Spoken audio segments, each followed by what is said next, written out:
What's up, everybody, and welcome to GameFace episode 467. Wow, they're getting up there. Right here on SIFTD at SIFTD.net. We're here to talk to you about the best and the brightest in video games for the week. And of course, alongside me to do that is the incomparable Matthew Keil. How are you, Matt? Yeah, we're getting up there, too. We are. Really. By the way. Yeah. But man, we're coming up on 500 episodes. Yeah. Well, I'm coming up on 50 years, so don't give me that shit. That's a great segue, actually. So today is a celebration day here on GameFace. So my birthday was on Thursday, right before the Super Bowl. And now Matt's is coming up this weekend. So it's a big birthday week here on GameFace. Happy birthday early. Thank you. Happy birthday late. Thank you. The crazy part is it used to be my birthday would almost always fall on Super Bowl Sunday. Next year, it is my birthday. Yeah, see, they when they added the extra week of the NFL I'm like, I can't season, compete with Valentine's Day and the Super Bowl. Like, no one's coming to that party. You know? Maybe we'll just watch the Super Bowl here. Yeah, when they added the extra week to the NFL season, it was no longer on my birthday anymore. However, the last time the Steelers won the Super Bowl, I may have told this story before, but it's still a great story. The last time the Steelers won the Super Bowl, they won it on my birthday, and I didn't go out on my birthday because it was the Super Bowl. So I went out to my birthday dinner the next day in Beverly Hills, and there at my dinner was Pittsburgh Steelers Super Bowl MVP Santonio Holmes having dinner in the same place I had dinner the day after they won the Super Bowl. I mean, that was just meant to be. Was it here? It was in L.A. Yeah. He had won and then immediately flew to L.A. the next morning or whatever. Well, it's in L.A. next year too. It is, yeah. Maybe the Steelers will do it again. No, that's No. Nope, I wish. You have a lot more positive vibes than I do around the Steelers. Just because I don't know anything. That's true. So anyway, it's a big birthday week here. They have on nice GameFace. colors. They could win. You know, that's the extent of my strategy. I mean, truth be told, I think most people when they're kids, they pick their favorite NFL team based on the colors. Yeah, or where they are. Or If it's a local team and the parents totally brainwash them. Like, my parents were Cowboys fans, and I was a Steelers fan. And back when I was a kid, the Cowboys and the Steelers were the biggest rivals. They played against each other in 3 Super Bowls or whatever. Yeah. And I just rejected my parents as nope, I'm picking the Steelers. Well, my dad didn't care about the NFL, so we didn't my grandfather was a huge Niners fan. Yeah. But he was a college guy, so he was an Auburn guy. Mm-hmm. He didn't go to Auburn, but he just picked Auburn for whatever reason. Because I can't remember which one it was, but it was some college that he rooted for growing up got rid of its football program, so they had to pick a different one. So he decided to pick Auburn because he liked the coach. Oh, that's a good reason. Coach Jordan. Oh. Spelled Jordan, but pronounced Jordan, which is actually my middle name for that reason. No way. You are named after a football coach? I'm named after the most winning Auburn football coach of all time. How have I known you all this time and I've never known that? I don't tell that story. I don't tell that story to just anyone, just you and the internet. That's crazy, So man. I guess technically my name should be Matthew Jordan, right? Because that's his name. But funny. yeah, well, so that is, I was almost Michael briefly. Oh, really? So I was almost Michael Jordan. Oh wow! I was almost named Shiloh. My parents were hippies, if you couldn't tell. I was almost Michael Jordan, and then early on I was David Matthew. So I was almost Dave Matthews, and I was almost Michael Jordan. Wow! But instead I was this other thing. I think Matt Keil's better. Yeah, well, I mean that was going to be my last name one way or the other. Right. Except there were people in G4 that thought Matt Keil was my first name. Yeah. Like a hyphenated Jim Bob thing. People. That's funny. Yeah. People always mispronounce your last name. Yeah, but I'm used to it. It's like Keil. Yeah. It's whatever. People call me Satterfield a lot. I get a lot of that. Nobody really made fun of my name growing up because you can't do much with it. People just mess up and say Satterfield for whatever reason. I don't know why. Well, my sister's name gets mispronounced, even though it's a very it's a very normal name, but they find a way to mispronounce it. And my mom's name is Joan, and they call her Joanne. It's just what are you gonna do? Everybody deals with it. Yeah, it's just it's so weird. It's I mean, with my name, I get it. It's German, and not everybody, English, you pronounce that differently than in German. But so I answer to both. I don't correct people unless it's someone I'm gonna know. You will. I have that kind of rule where it's I don't correct you on my name or remember your name until I'm sure you're going to be a recurring character. So That's funny. Well, I don't know if you guys watched the Super Bowl or not, but it was absolutely abysmal. It was it was not the most entertaining football game I've ever seen. I will say that. The highlight for me of the whole thing... The bunny was good. The game was bad. Yeah. The highlight for me was Lady Gaga singing the Jigglypuff song. Yeah, that was... She really nailed it. She nails it. I mean, she's a great singer. Oh, yeah. That song also is great. It's just such a simple little tune, and it is just awesome. Well, and also, like, there was no better taunt in the original Smash Brothers than doing that and then singing it while everybody was asleep and couldn't do anything. Like, yeah, I mean, that was baseline. Yeah. But anyway, I'm sure if you guys are football fans, I know a lot of you aren't, but if you are, then you agree with me that was a horrible freaking Super Bowl. But it was a weird NFL season anyway. I'm not surprised at the Super Bowl. It's like you've always said, like, if the worst Super Bowls are the ones where two defensive teams just go at each other. Duke it out, and that's really, what it was. It was. The defensive line certainly showed up, and my favorite parts of the game were when they'd show the frustrated Patriots defense when the offense would fail to do anything again, and there's like, really, we got to get back on the field. There was one pan shot of the defense bench on the Patriots that like. Yeah. It was just this. It was perfect GIF like meme material. It was like everyone had a different angry, frustrated expression at the very end. One guy just leans into the frame and goes, like, and there was another great. It was later. Appropriate. It was like from behind the bench, and it was like huge lineman, and he's looking at the iPad, watching like the off and he just throws the iPad on the ground and goes. It's just like they're working so hard. I must say, I never feel bad about the Patriots being pissed off. I mean, I'll feel bad about individual people. Those men are trying. They were working really hard. Yeah. Oh, we got a hype chest already in the chat. What's up, people? Making it happen already. Share that sucker. Swan Senpai says the Jigglypuff song is actually a classic Japanese folklore lullaby. I did not know that. It is great. I mean, it's a great tune. Whoever wrote it is genius. Yeah, I did not know that. Folk tunes do tend to be catchy. Yeah. Yep. Well, she did a good job singing it, but that was the highlight of the whole damn thing for me. Yeah. The rest of it was like... I mean, I like the halftime show was good. Yeah. I'm not actually a fan of Bad Bunny's music very much, but like I was very impressed by that production. It's incredible. Like the way they just all the people came out in bushes and just turned it into a Puerto Rican village. And I mean, you forgot it was on a football field. It was very cool. I actually do like reggaeton, the genre that he makes music in. I don't like his reggaeton. His is too purified. And gentrified. It's not gentrified. That's not the word I'm looking for. It's pasteurized. Like reggaeton usually is raw. Yeah, that's what you hear the lyrics. It's a lot dirtier. It's not something you would say at a Super Bowl halftime show. No, although he said some things. Yeah, he said a couple things. Yeah. And actually, one of the things. I mean, I guess because apparently my fear of the progress of time is multilingual. Because at some point he's walking down, doing the thing. He's like, Super Bowl, say Santa. I'm like. God, is it 60 already? It is. Like that was my and like I was like, you speak Spanish? I'm like, no, I speak time. Like I understood what he said in the sense of how long, because I'm like, didn't I just watch Super Bowl 50 like the other day? It feels like it. I know, man. It's crazy. Time's just whipping by. Hey, this is GameFace. It's our flagship show here at SIFTD. If you like what we're doing, go to patreon.com/SIFTD and give us a pledge for $5 a month. You get all our content early. If you're watching this show right now on YouTube, go down below and help us out with Twitch Prime. We talk about it all the time on the show. But if you want to know what's up with that, just go down into the description below. There's step-by-step instructions on how to help us with that. That would be sweet. We'd appreciate it very much. Swan Senpai says a Matt I knew used to get called twat, which wasn't a problem here because here we say that twat. All right. Doesn't rhyme here. Right here on the mouse pad. Oh, yeah, twat. There's another way to say it. Oh, Rockstar would say it correctly, yeah. Yep. A couple things before we go, and we actually got some housekeeping in today's show. I think most importantly, though, it is a birthday celebration.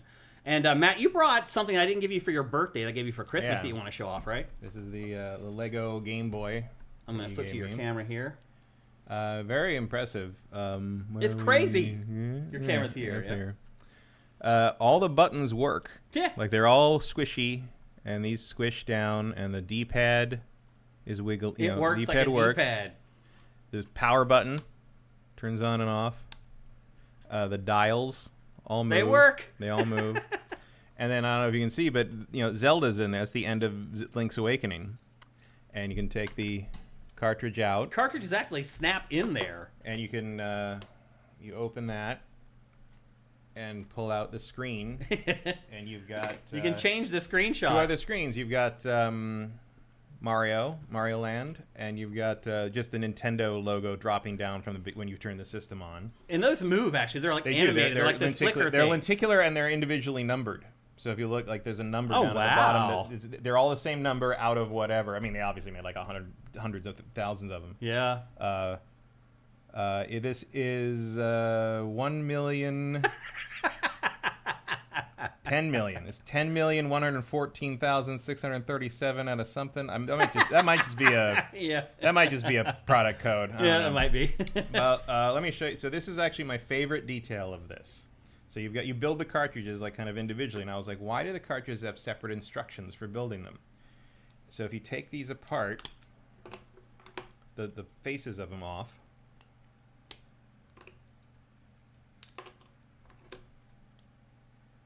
Wow. I gotta get this off here. There. So the Zelda one has a battery backup in it, and the Mario one doesn't. Wow, that is great attention to detail, man. Like there's a custom battery backup Lego piece here. That is freaking cool. I'm like, oh, someone was a fan. I mean, who made you'd this imagine the people that that Nintendo hires to work with Lego. I mean, look how it's got the copper contacts, and you would never see that. No. You're never gonna, but it's there. A little circuit board. It's freaking crazy. Like that isn't pretty accurate replica of what the Zelda cartridge interior looks like. Yeah, the battery's in the right place. This thing's even cooler than I thought it was. Oh yeah, I mean, Lego, you're paying for it, but you do get what you pay for most of the time with these things. That's pretty sweet. Well, that's not the end of things, Matt. We actually have something else for you here today. Uh-oh. We have a birthday present for you from Justin Horman, one of our biggest fans. There's actually others here, but he told me to have you open that one first and then give you the other ones. Okay. Are you there, Justin? Yeah, there he is. He's in chat. Okay, let me put all these back before they get scattered. Yeah.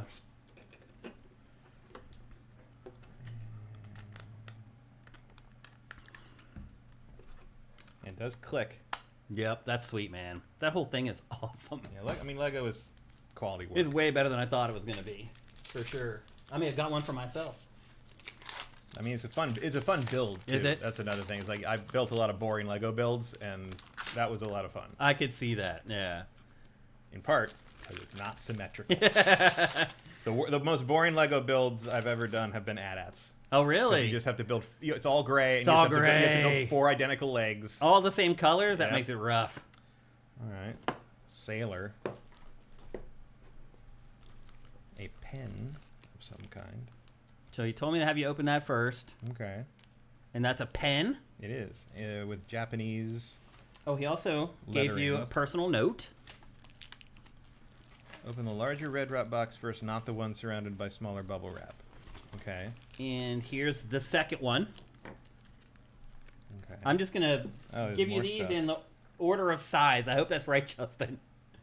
Pen World Reader's Choice Award. So, very fancy pens. Yeah.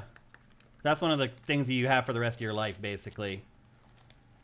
Thanks for signing all my top-level real estate contracts. I had a Mont Blanc pen for a while that somebody had left at an ATM machine.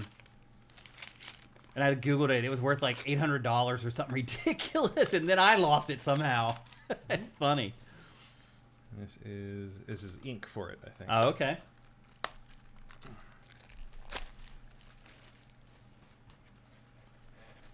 Deegan blackish green.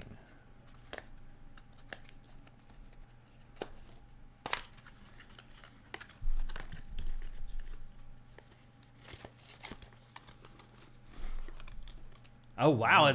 Do you actually dip it in ink? I think it is an actual fountain pen. Oh wow! Yeah. And then here's 2 other smaller things that he said. Cartridges. So you refill the cartridge, I guess, and then put the cartridge in the pen. The cartridge goes in here. Yeah. So it's like a modern fountain pen. Wow, that's freaking cool. Let's see. Probably just slides out one end, maybe. No, they're both sealed. It has, of course, it's sealed. This is you want proof if no one else has ever touched. That's true, actually. Sure. Yeah.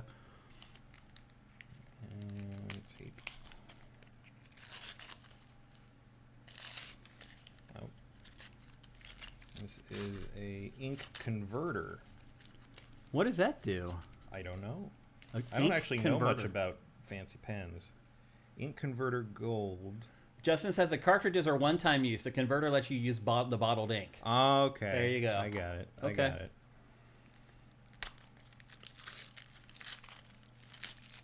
And one last one. More ink cartridges. What are they? More ink cartridges. I thought you said whoring cartridges. I was like, what? That's a different kind of sailor. It's a different kind of sailor. That's great. That's awesome, Justin. Cool. That's a great gift, man. Yeah, thank you, Justin. That's something that you'll have for like the rest of your life. It's a good blackish green, kind of a Godzilla hue. Yeah. I like that. He said he found that color on YouTube. He said it looked really cool. It does look cool. Yeah. I'm sure it looks different once you write with it. Yeah. It's a neat. It looks neat in the bottle. Yeah, you probably won't even notice it until the light hits it. Yeah, you can't see it till the light. You kind of got to see through. Like the green comes through on the edges where the light goes. Yeah, that's cool. Neat. That's awesome, Justin. Yeah. Thanks for sending that stuff along to him. That's a bougie pen, man. Oh yeah, that's a. Wow. That's a full fountain. Put that up to the camera. Look at that. Yeah, we can do some. That is literally like a fountain pen. Yeah, we can do some good ASMR videos of that. Seriously. That's funny. That's cool. Yeah, that's cool. Thank you. I don't have anything like this. Yeah. Happy birthday to Matt Keil. Hope you have a good birthday. Of course, I'll see you on your birthday day. I'm trying to put all this back properly. Yeah. Awesome. Thank you, Justin. That's sweet, man. That's really cool. A couple other things before we get into the show proper. There is a Sony State of Play on Thursday, which is the 12th. It is 2 p.m. Pacific, 5 p.m. Eastern. They're saying that there's going to be first and third-party games in that. Rumors are swirling right now that there may be Devil May Cry 6 in that thing. I'm not sure. Don't quote me on that. I'm not 100% sure where those rumors are coming from. They may be unreliable. I just saw it kind of swirling around on the interwebs today. I mean, it is about time. They're due. But it was really more like if they felt it was worth doing that again, because the 5 did. I mean, I guess 5 sold pretty well once it hit discount. It did. Yeah, now it's almost sold like 20 million units, I think, Devil May Cry 5. Yeah, it's just they're always kind of trying to chase how to. I think you're right, though. I think they sold a lot of those at like $40. Yeah. And... Although if you learn that, you can plan for it. Yeah. So we'll see. Yeah. But again, that's Thursday at 2 p.m. Pacific, 5 p.m. Eastern. Of course, as always, it will be curated to SIFTD.net. It'll probably be pinned to the top of all your SIFs, so you can't miss it. Again, that's on Thursday. I just watched Matt McMuscle's like a little documentary about the making of DMC. Oh, really? That all happened. Yeah. And it was almost the same. It was like, how do we update Devil May Cry so the kids care about it and make it cool again? And it was just like, well, not like a guy with like headphones. Yeah. But it was interesting to find out that like almost none of all that was Ninja Theory's. Like Ninja Theory's stuff they turned in early on was very true to the original Dante stuff, and Capcom's the one that kept pushing to make it like more. I wouldn't have guessed that. More youth. Huh. That's interesting. I figured it'd be reversed. That's what I think. Everyone assumed that, but especially because it looked like Dante was based on that one guy from there. Right. And I think he was. I mean, I think he was, but yeah, according to the Ninja Theory, like ex-Ninja Theory people, like almost all of that came directly from Capcom. Wow. Like they wanted to revamp Devil May, because Devil May Cry 4 did not sell anything. Yeah, that's true. Yeah, it did not sell very well. So they wanted to revamp it into something that the youth would care about, and I think that was a swing and a miss. What was the other Capcom game with the dragons that was canceled, where the dude wore headphones, where he looked like this? Scalebound. Yeah, that's another one where it looked like they tried to like appeal to the younger audience. Oh, he's got beats. He's got beats. He rides a dragon and he's got beats by dragon. Beats by dragon. Dragon. That's funny. So anyway, don't forget about that on Thursday. Again, if you go to SIFTD every day, it'll be there. You won't miss it. But I think it might be a pretty big one, so it might be something to put in your phone to remember. Actually, and I agree with Cinetag. I think DMC plays really well. Yeah, it's great. I think it's a good game. I understand people's aversion to the look, but I think it plays very well. Yeah, it's fine. Yeah, I had no problem with it at all. And I'm okay with them trying new stuff with franchises I've been playing for a long time. As long as it works. Also, not tonight, but tomorrow night at midnight is the deadline for the SIFTD Fantasy Challenge to get your entries in there. Get in there and get yours in there. I already did mine.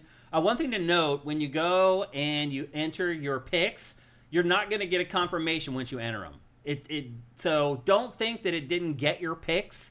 Now, you can go in and put your picks in again, and it will overwrite what you put in before. But if you do it once and you click submit, you're good. It actually accepted your entry. You're not going to get some screen that says, congratulations and good luck. I'll tell you that now, though. Congratulations and good luck. But anyway, you have until tomorrow night at midnight Eastern to get your entries in. So Wednesday around midnight Eastern, 9 p.m. Pacific, it'll be cut off, and then off we go. We'll see who wins the Sifted Fantasy Challenge for 2026. I've got my picks in already. As always, I aim for the stars. I basically picked just any game that's in those lists that I thought was going to score the highest, and I just ranked them from 10 to 1. And that's pretty much what I do every year. I finished pretty close. I think if GTA had launched last year, I would have finished third or something like that. So, but you guys obviously are playing for something. Matt and I, we just play for fun. You guys can actually win prizes. So get your entries in there. Yeah. We'll see how that all shakes out. And then a final note, I don't think we're going to ever review this on the show, but I wanted to just kind of bring it up here in housekeeping, is that Yakuza Kiwami 3 seems like it's really bad. Yeah, it's not turning out great. Yeah, I was surprised because they've usually done such a great job on at least the demo looked awful. Really? The water, I mean, they said they're fixing a bunch of stuff, but like there were side-by-side pictures of the original, well, not like, like the PS4 update of it or whatever, and the new one. And I'll tell you, I would never have picked the new one as the new one. Really? The other one, it looks like a Dreamcast game. Oh my gosh! Like there's no shading. It's all flat and like brighter and weirder. And Kiryu looks weird. And like there's a stretch with like a river sort of thing. And it's like it looks like a PS2 era like flat. It looks blue, like Yakuza 3. It's awful. It's like wow. Yakuza 3 was a PS3.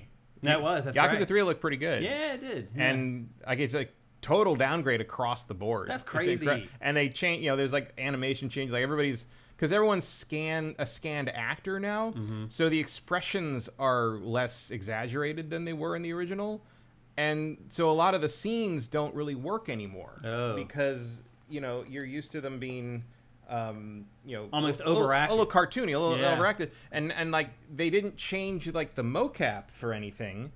But they changed the faces, and like so like there's this one scene where like these tough guys with this one leader guy are like fucking with him, and they're like posturing and in the original the guy's like what, like that shit like that, and now it's just like a normal Japanese person's face going like what, and you're like doesn't really work, but like the motion capture is still like this the like same that kind of thing, and but it just looks like the face doesn't know what the body's doing. It's very weird. Detachment, yeah. Interesting. So I don't know.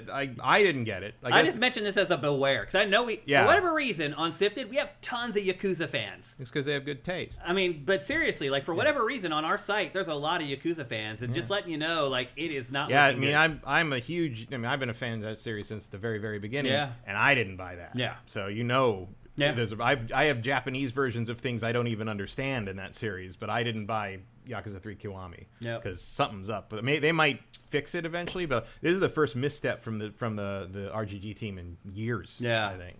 Maybe they are just spreading themselves too thin. Maybe I don't know why. I mean, they got so many projects they're working on at a time. But it's such a ball. I mean, it's clearly not up to their stand. I mean, I guess maybe it's as soon as didn't a bunch of people split from the team? I was gonna say as soon as Nagoya left, like maybe he left for reasons, right? Because I'll tell you that new thing he's working on looks more like Yakuza than Yakuza. It does, yeah. So hard boiled. Yep. We'll see. Yep, we'll see. So anyway, just a warning there. Stay away from Yakuza Kiwami 3 if you can resist. Yeah, keep an eye on it because I think they're updating and we'll see what they do with it. But right now, totally, I wouldn't pay for that. Yep. Well, we have a great show for you guys today. We're going to review, this is crazy, we're going to review 2 Souls-likes in today's show. And I think you might be surprised at our reviews for those games. We'll see. We're also going to talk about Nintendo's big partner direct that happened this week. We're going to talk about updates on PlayStation 6 and the next Xbox. We got a big show for you guys. But before we do all that, here's a word from our sponsor, the one, the only, the awesome LS Cream. It's LS Cream, the fine cream liqueur crafted by fellow gamer and sifter Stevens Charles. Inspired by the Haitian drink Crémasse, LS Cream delivers an award-winning experience with every single pour. One sip and you'll see why. It's a party favorite. The silky blend of fresh cream and premium neutral grain spirits mixes great with everything. I dare you to put a shot in your coffee. I've been drinking it for years and still, I find new combinations that taste incredible. LS Cream is the kind of drink that keeps surprising you thanks to its notes of vanilla, cinnamon, nutmeg, and coconut. Take it to any gathering and watch it steal the spotlight. We've never seen anyone resist. Ready to join the fan club? Head to creamls.com/sifted for recipes, retailers, and online orders. That's creamls.com/sifted. That's right, Sifters. Join the Cream Team and Cremass Dad Ass with some LS Cream. Here's an interesting story for you. One of my sisters who lives in Pittsburgh, who I visited over the holiday season, we went out to get some liquor, and I told them to get a bottle of LS Cream at the liquor store. We took it back, and then I think I was the only one that even made a drink with it. I think people just forgot about it or whatever. I forgot about it. And then on my birthday, she texted me to wish me a happy birthday and everything, and she's like, hey, I just wanted to mention to you, that liquor that you left here, that LS Cream is amazing. I was like, are you freaking kidding me? Like, out of nowhere, unsolicited, she said, we love it, and we're drinking it, and we're mixing it with all our drinks. Like, they drink a lot. I would say, like, they live in a big house, and they just kind of walk around with mixed drinks in their hands all the time. Like, they're living the life, and that's the LS Cream life. For real. Go to creamls.com/sifted. Find yourself a bottle. Start working on that photograph and that new drink recipe so you can enter the LS Cream 5K challenge. Again, we know right now it is difficult to find LS Cream. They're having problems with their distributors. They're working on it. It should be cleared up pretty soon. And once we get that okay, we'll let you know. But in the meantime, go to creamls.com/sifted. There's a bottle locator there. You can find yourself a bottle of LS Cream, and you can just drink it because it's awesome. And you can spend a couple extra minutes just working on a picture and a drink recipe, and maybe you can win $5,000 USD. Go to creamls.com/sifted. All right, before we get going, just want to check in with you guys very quickly. What happened to YouTube? We got one person over there today? Blitches says, wasn't Scalebound basically finished when they canceled it? I don't think it was. No, I don't think it was finished. I think it was just not very good. Yeah. I think it just wasn't coming together. Yeah. Let's see if we got any people who hooked us up with Twitch Prime in here. A lot of people talking about DMC. DMC 6 is fine. Dino Crisis would be better. Yeah, people have been asking for that for forever. I would rather have a remaster of Dino Crisis 1 and 2. Yeah. That would be my ideal pick there. Yeah. Dino Crisis 3 we can kind of just forget. Yeah, I don't think it's going to happen. Doesn't look. It feels like they would have by now. Yeah, right? because people have been asking for it for like 2 decades. How in the world would you not like Dino Crisis remake seems like a real no-brainer at this point. I mean, you're running out of Resident Evils that are worth your fucking time. Well, right? The rumors came out this morning that they're working on 5 now. Yeah, I mean, if you're making Resident Evil 5 remake, you can give us the Dino Crisis remake. Seriously, come on, man. Come on. Yeah. Swan Senpai says, Matt, Lego has a new group build feature if you want to get your AT-AT. Is it AT-AT or AT-AT? It's AT-AT. I've called it AT-AT my whole damn life. There was a period where, especially in the early Disney era, where everything was AT-AT, AT-AT, and then there's a bunch of weirdos you'll run into, or you say AT-AT, and they're like, oh, is it ATIST? For no, is it FUBI because it's NASA? What the fuck does that mean? You pronounce an acronym if you can. That doesn't mean you have to pronounce them all. Right. The CIA is not the CIA. What is that? What are you fucking talking about? It's been AT-AT since the very beginning. Lucas calls them AT-ATs. The commercials in 1980 called them AT-ATs. Yeah. Any military organization shortens things to some short, stupid thing, and the stormtroopers would absolutely call them AT-ATs. Yeah. They would absolutely do that. Yeah. Yep. They'd probably call the Scout Walkers ASATs as well. They'd come up with some abbreviation, or they just call them Chicken Walkers like we do. No, it does seem like they call them ATSTs or Chicken Walkers. Yeah. Yeah. So the first Disney canon use of AT-AT was in Jedi Fallen Order. No. When he steals the AT-AT and gets to Saw Gerrera, and Saw's like, I don't know who you are, and he's like, I brought you an AT-AT. Mm-hmm. That's the first use of AT-AT. Is it? As a pronunciation in the modern Star Wars era. I didn't know that. As far as I know. I guess someone else. But as far as I know, everything else had said AT-AT for 12 years. Yep. Which is stupid because it takes so damn long to... I know what you're going to say before you're done saying it. Stop it. Say AT-AT. That's funny. Let's see. Khalif Talai, thank you for gifting all those subs to us. It's 2 weeks in a row you've done this now. Thank you, man. I think you gifted another 10 subs to our crew. That's amazing. A lot of Lego stuff. PC Master Race question would be, does it run Crisis? Yeah. Got a lot of Lego stuff in there. Yeah, the Lego Enterprise showed up. Right before the show started. And I had to have Shane drag it inside because I can't lift that much yet after the appendectomy. Still on the mend. A million miles away. Thank you for Twitch Prime. Anybody else get in here early on? Let's see. One Super Master Gamer, thank you for subscribing with Twitch Prime. That's freaking awesome. Andy T. Monahan, thank you for subscribing at Tier 1 period. 66 months straight. That's awesome. Thank you. What else we got in here? Anybody? Going once, going twice. Justin Horman, thank you. Tier 3. That's awesome, man. You are the man. You know that already.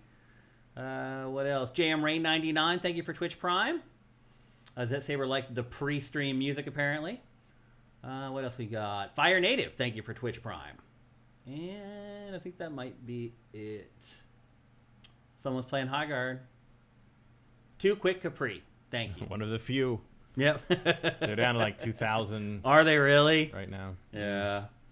Whatever reason, they have a lot of money. Like, I think they may be able to ride out. Yeah, well, it sounds like their pedigree probably got them some solid investment. Mm-hmm.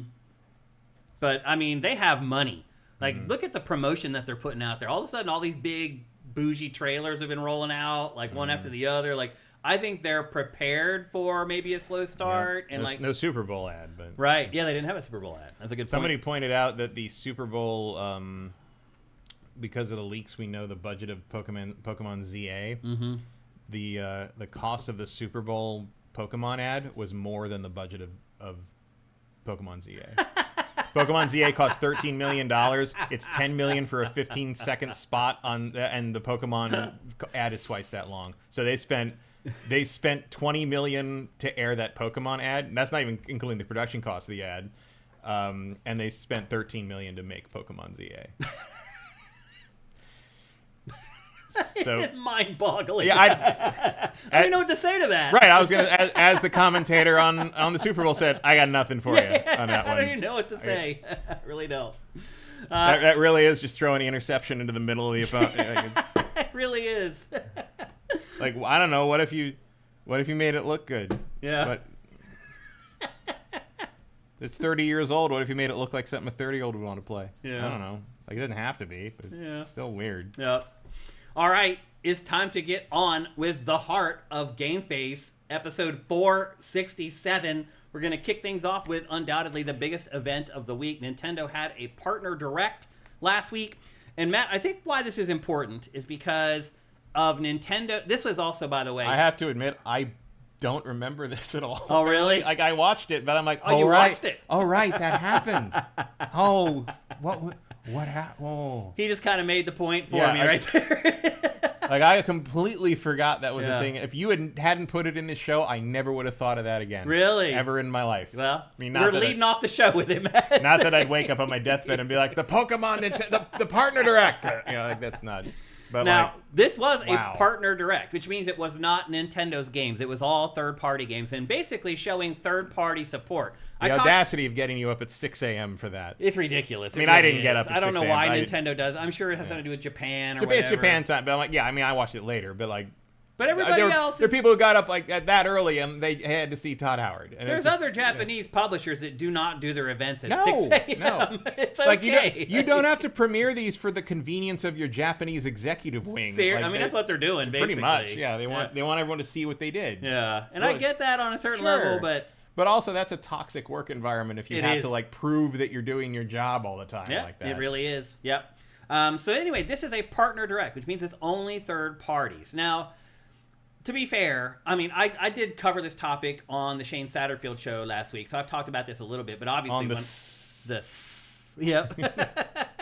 And obviously we want to get Matt's take on it as well, but what kind of struck me, Matt, is how third-party support for Nintendo platforms has been up and down, but mostly down. Like, since the GameCube, third-party support's not been great. Yeah. Like honestly, since the N64. Yeah, I mean, the GameCube... It lost momentum when they went away from discs. The small discs of the GameCube did not help. That didn't help either, no. But it did have decent third-party support. A lot of, like, Activision's games, they all came to GameCube and everything else. They often looked worse on GameCube, even though GameCube is more powerful in most cases, but they just didn't want to work on it. Why? I mean, the big thing was usually the sound was worse. Yeah. Because the compression had to be... Yeah, because you just had small discs. It only had, 4.7 gigs, I think those were? Yeah, it was like half capacity of a normal... Of a DVD. Yeah, which is about expected, I guess. So Nintendo, even with its hits, so the Wii, which was a gigantic smash hit, third-party support after the first 2 years just completely dried up because nobody bought the third-party games because Nintendo was doing a good job with the motion controls and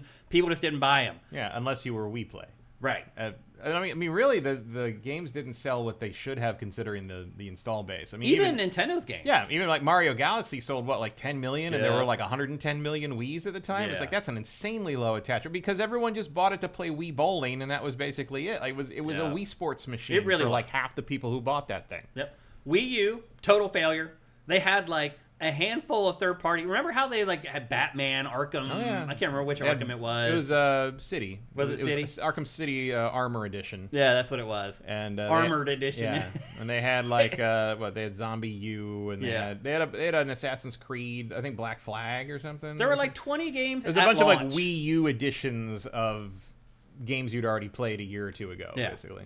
And so the Wii U had horrible third-party support. Mm-hmm. Then you bring out the Switch, which was another smash hit, but its third-party support also suffered because it was so underpowered. Mm-hmm. Basically, you need to incentivize developers and publishers to release games on your platform when it's lower power because they have to do extra work. Yeah, and extra work, and you're kind of like, are we just trying to sell this to people who've already played it and already own it on other platforms? Right. And I think the Switch answered that question pretty much in the negative. It's like, no, there's a lot of people who own Switches who haven't played The Witcher 3 on anything else, so it was worth doing to some degree. Well, that's a big X factor, right? Is what percentage of Nintendo's installed base only buys Nintendo platforms? Mm-hmm.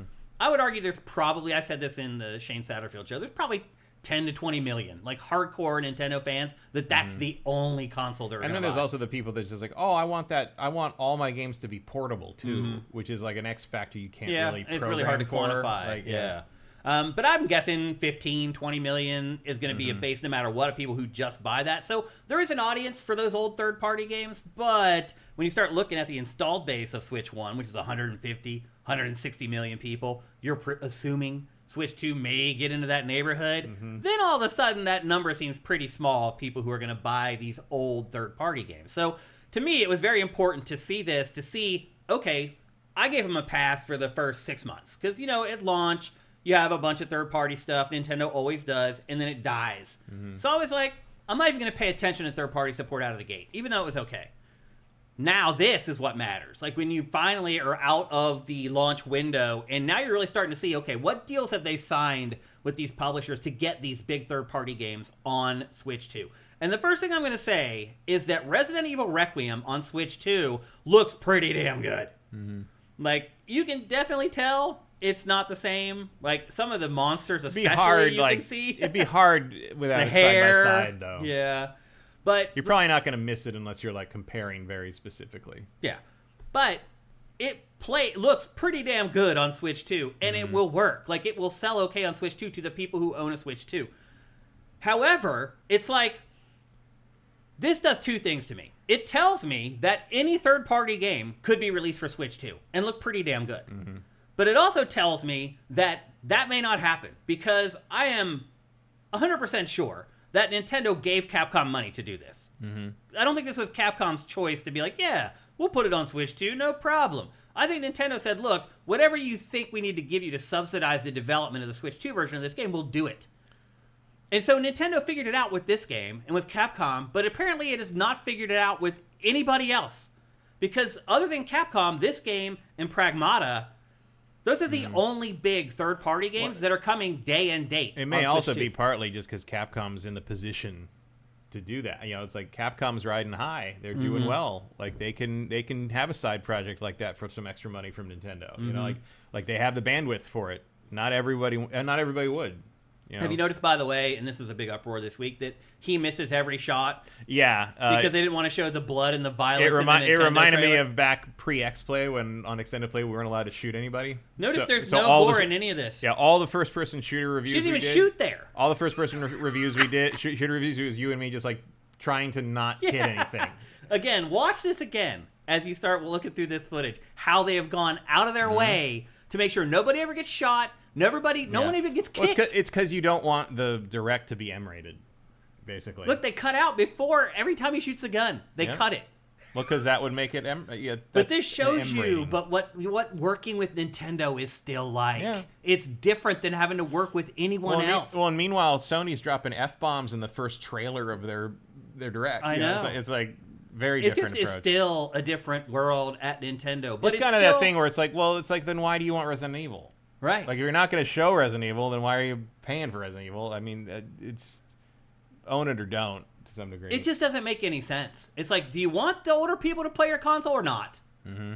Are you trying to convince 12-year-olds to play this? Or just don't use those shots. Right. Like, there's plenty of footage you could use that isn't like somebody intentionally playing the game badly. This is hilarious, Matt. They cut it right before contact every freak. Now watch, they will cut before she shoots. Maybe not. It's nuts. So here's the point I'm getting at, is that Nintendo has had horrible third-party support since, to your point, the N64. That's fair, really. And it just never gets better. And Nintendo knows what it has to do. It knows that its platform can't hang with the others. And it knows that for publishers or developers to make games for Switch 2, they have to do extra work. Mm-hmm. So you need to pay for that extra work if you want these games on your platform. Because it's like, I don't see what sane person would pay for this version of the game if they have access to other platforms it's on, because you are paying the same price for a objectively inferior version of the game. Yeah. Now, Switch 2 has almost 20 million units out there. Could the Switch 2 audience alone make it worth porting this to Switch 2? Possibly. Maybe. But I think this one is really going to lean on how many people want portable Resident Evil Requiem. Yeah. And how many of those people don't also have Steam Decks. Yeah. Because that's the other option, you know? I mean, it's pretty well acknowledged at this point that if you own a Nintendo console, you own it for Nintendo's games. Mm-hmm. Like, I own a Switch 2 because I know I'm going to want to play what Nintendo makes. Mm-hmm. That's it. If Nintendo didn't make exclusives, I would not buy their hardware. That's it. I would play the PC version of whatever they make later, just like I do with Microsoft, just like I do with Sony some of the time. If I'm not going to wait for some things I like really a whole lot, but like other stuff, I'm like, yeah, I can hang on. If you're Nintendo at this point, do you care that these games are not coming to your platform day and date? Probably not. Like, I wonder, I imagine a lot of the Pragmata Resident Evil thing is just because of the existing relationship between Capcom and Nintendo. Mm-hmm. The two Japanese companies have been doing this forever, and they've made a lot of money together. Made a lot of money together. Yeah. The Capcom 4, wasn't that long ago. It is possible that Capcom just did this as a favor. Yeah. That it just wants to keep its relationship with Nintendo. Okay, but my point is that other publishers are not going to do that. No. And so Nintendo is going to have to subsidize. Microsoft did. So Microsoft did what? I mean, they're bringing Bethesda in. Oh, right. You mean Microsoft working with Nintendo? Yeah, and we're about to get to that. But the bottom line is, it looks to me, Matt, like no third-party publisher has the guts to commit anything significant to Switch 2. No, I mean, you're going to get ports, and I don't think we're going to see original work here. Or even just getting the ports on day and date, so you're getting the same time. Well, you wait. I think there'll be more as we go on, but I think a lot of people are waiting for the tools to exist. Mm-hmm. Like, it's just like, I think, like you said, there's not a lot of drive to put in like significant extra effort and money to make a port of something that's just going to sell a fraction of what you're going to sell, unless it's an older game you've made your money on, and now you're like, okay, we invest this much in this thing for like Cyberpunk 2077 Switch 2 version, and we're going to make this much extra money off of it. Great. Yeah. Like, that's gravy off of what you've already made, whereas a new game is probably a different kind of math. I do wonder if Nintendo is playing the long game here and understands that in a few years' time, PlayStation and Xbox are going to have to release new consoles, and those consoles are probably going to be very, very expensive. Mm-hmm. And maybe Nintendo then is in the position of, hey, we're getting these same games as these other platforms, and our platform is half price or 2/3 of the price of these other consoles. Maybe then it has an opportunity. Yeah, they'll be their new 2030 Switch 2. Right, looks pretty good, and it's a hell of a lot cheaper. Yeah. And that might be where it is, like 2030, when we're talking about this. Yeah. So I do agree with you. I do think that Nintendo's thirst for third party isn't what I hoped it would be, and probably not what Switch owners would hope either. It's I don't know. I mean, again, I do not care because I have 3 other platforms I could have these games. Yeah. I'm obviously never going to buy a third-party game on a Switch unless it's exclusive. Me either. I mean, that is a tough part about our job, is realizing that we're different from a lot of other people. We have to keep that in mind when we're evaluating stuff. But you're right. It's like, for me personally, I'm never going to play Requiem on Switch 2. Like, I'm never going to play Pragmata on Switch 2. I don't know anyone who is an adult who only has a Switch and plays. Also, they also have a PS5 or they also have a PC. Not necessarily both, but they have one. They have a Switch usually because their kids have it and they sometimes use it. So that would be an unusual use case for me. It's more for kids. And again, That's also probably why they're doing being so coy about the violence is because they know that that's not really their audience, but it's good to have that feather in your cap of like, we are keeping up with the Joneses on the no Indiana Jones reference there, but like keeping up with the Joneses in the sense that like the new hotness for the first quarter of 2026 is Resident Evil, and we have it. We're here. We're there. We're involved. We're here. On a certain level, I guess I understand what Nintendo's doing here, but it feels like it's only working on this third-party stuff with partners to keep its existing users happy. Yeah. It doesn't feel like any of this stuff is to draw in new customers. It feels like they're keeping up appearances more than anything else. Because I'm wondering, I'm like, why? Why are we getting Oblivion remastered? A game that's ancient, that came out last year on other platforms after it was remastered. Why are we getting Indiana Jones? That's probably the one I would say that makes the most sense. I think because they're easy. Like, maybe Oblivion isn't. I don't know. Because that's running like Unreal on top of the old engine. Like, all that framework's already there, so I guess it's probably not that huge to get that done. Fallout 4 Anniversary Edition was already just done and completed, so that code should be up to recent standards. Skyrim's already there. I mean, why not? I mean, Microsoft clearly wants to have this stuff everywhere. I mean, I wouldn't say no if I were Nintendo, but it does feel like this is pointless to me. Fallout, is what I'm getting at. It's probably good to have Fallout floating around on every platform because of the TV show. You never know who's going to look at that. You gotta make some money from Indiana Jones somehow. Yeah, so, you gotta recoup your investment. Might as well put it on everything. That might also be a request from Lucasfilm, for all we know. Like Lucasfilm, it's clear. Lucasfilm clearly didn't want that to be exclusive for very long. Yeah, so that might be part of it. I still believe my hot take is that Indiana Jones as an IP is done. Like, it probably is. Yeah. I don't think many people younger than us care about Indiana. They obviously don't, because the game didn't sell. Doesn't sell. The movies don't really do very well. I mean, I think they made a mistake when they canceled that animated series they were working on. I think that was their best shot. Was an animated series of Indiana Jones because then you don't have to worry about how old Harrison Ford is. Right. You don't have to worry about the budget of going to the location versus shooting on green screen. You have to CG all of him. You just do cool stuff, and then if you play your cards right, he can cross over with Lara Croft at some point. Actually, because she time travels a couple of times. He got a time machine now. We can do that. That'd be fun. That happen. Yep. So to me, before we start digging into some of the more games that were in this, a lot of this just felt pointless. I was just like, why? Like, why is... That really seemed to be the prevailing question online, like across social media and online, was just why? Why was... I mean, obviously because you had to fulfill contracts and you had to show what you were doing, but like, so much of it is like, what? Really? What? It was like a clip show.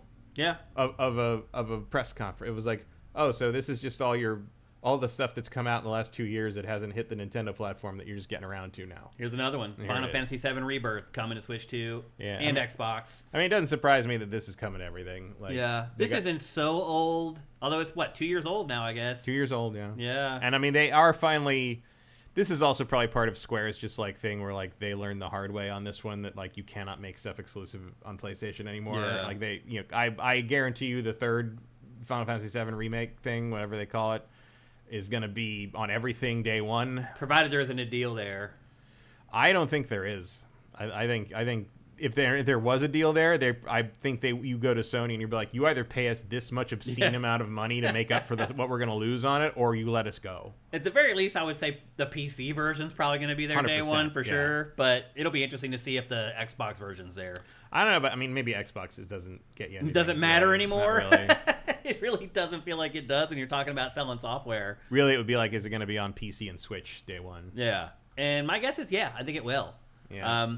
But again, if you're a Switch 2 owner... The good news is that they're going to be able to they'll probably make even more money back after, a year later when they sell all three of them in a big integrate, whatever, like trilogy pack with updates and a new pack you only get through that collection and whatever, and then they get another $100 out of everybody. I would say generally, though, like looking at these trailers, and all these trailers that we've been running, these are Switch 2 trailers that we're showing you them running on Switch 2 hardware. The games look pretty good. Yeah, they look fine. They're passable, you know? Like, it's not like you look at them and you're like, ooh, like it would on prior they definitely don't look like platforms. Switch 1. Yeah. Yeah, Yeah, I mean, they do put. I think they put the emphasis on the right stuff too, like the character models. Mm-hmm. Like they put a bunch of polys into the stuff that people actually see a bunch. Yeah, like the clothing texture. Yeah, and all that stuff. So I think they're being smart about developing on Switch too. But again, I just wonder for the most part, I think you wouldn't notice this unless you are a real stickler and you're looking at them side by side. Yeah, like there's a couple things. Some of the texture stuff, some of the ground stuff is obvious, but it's like, how many people even notice that? We do, but it's just most people do not. But normal people don't see that. Nope, it's true. So normal people don't even know what 30 versus 60 frames looks like. No, you're right. So it doesn't matter. Yep. So they showed Resident Evil, Pragmata, the 3 Bethesda games. Then they showed Final Fantasy VII Rebirth, and then they showed a game that you're hot on, Orbitals, which this is probably the only worthy game that was in this, because this is actually an original game. Yeah. It's a new game. Yeah. This was the only game, and I was like, okay, that should be in the Partner Direct. This has value to it, where the other games really do not. But this is a Switch exclusive. This is coming to PC too, or just Switch? I think it's still just Switch. Okay. I imagine it'll come to everything eventually, to PC eventually. But no, this is Switch exclusive right now. And this is a 2-player cooperative action game, like It Takes Two, with a huge Leiji Matsumoto 80s anime, 70s and 80s anime space theme, which looks fantastic. Who is developing this? Do you know? I can't remember. I don't think I've heard of them before. Really? That's a big X factor, obviously. But it looks cool. Looks amazing. Yeah. This trailer, obviously. I mean, it's all going to come down to game design and level design.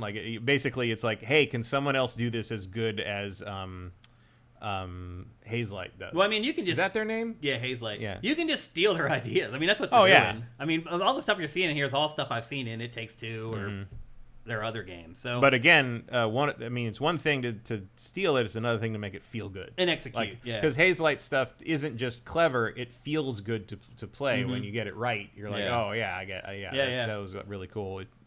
And they announced this game is coming summer of 2026, so it's only a few months away. It won't be long, and we'll be able to play this. Shape Farm. Khalib Twilai says it's developed by Shape Farm. Yeah, I've never heard of them. I don't know them.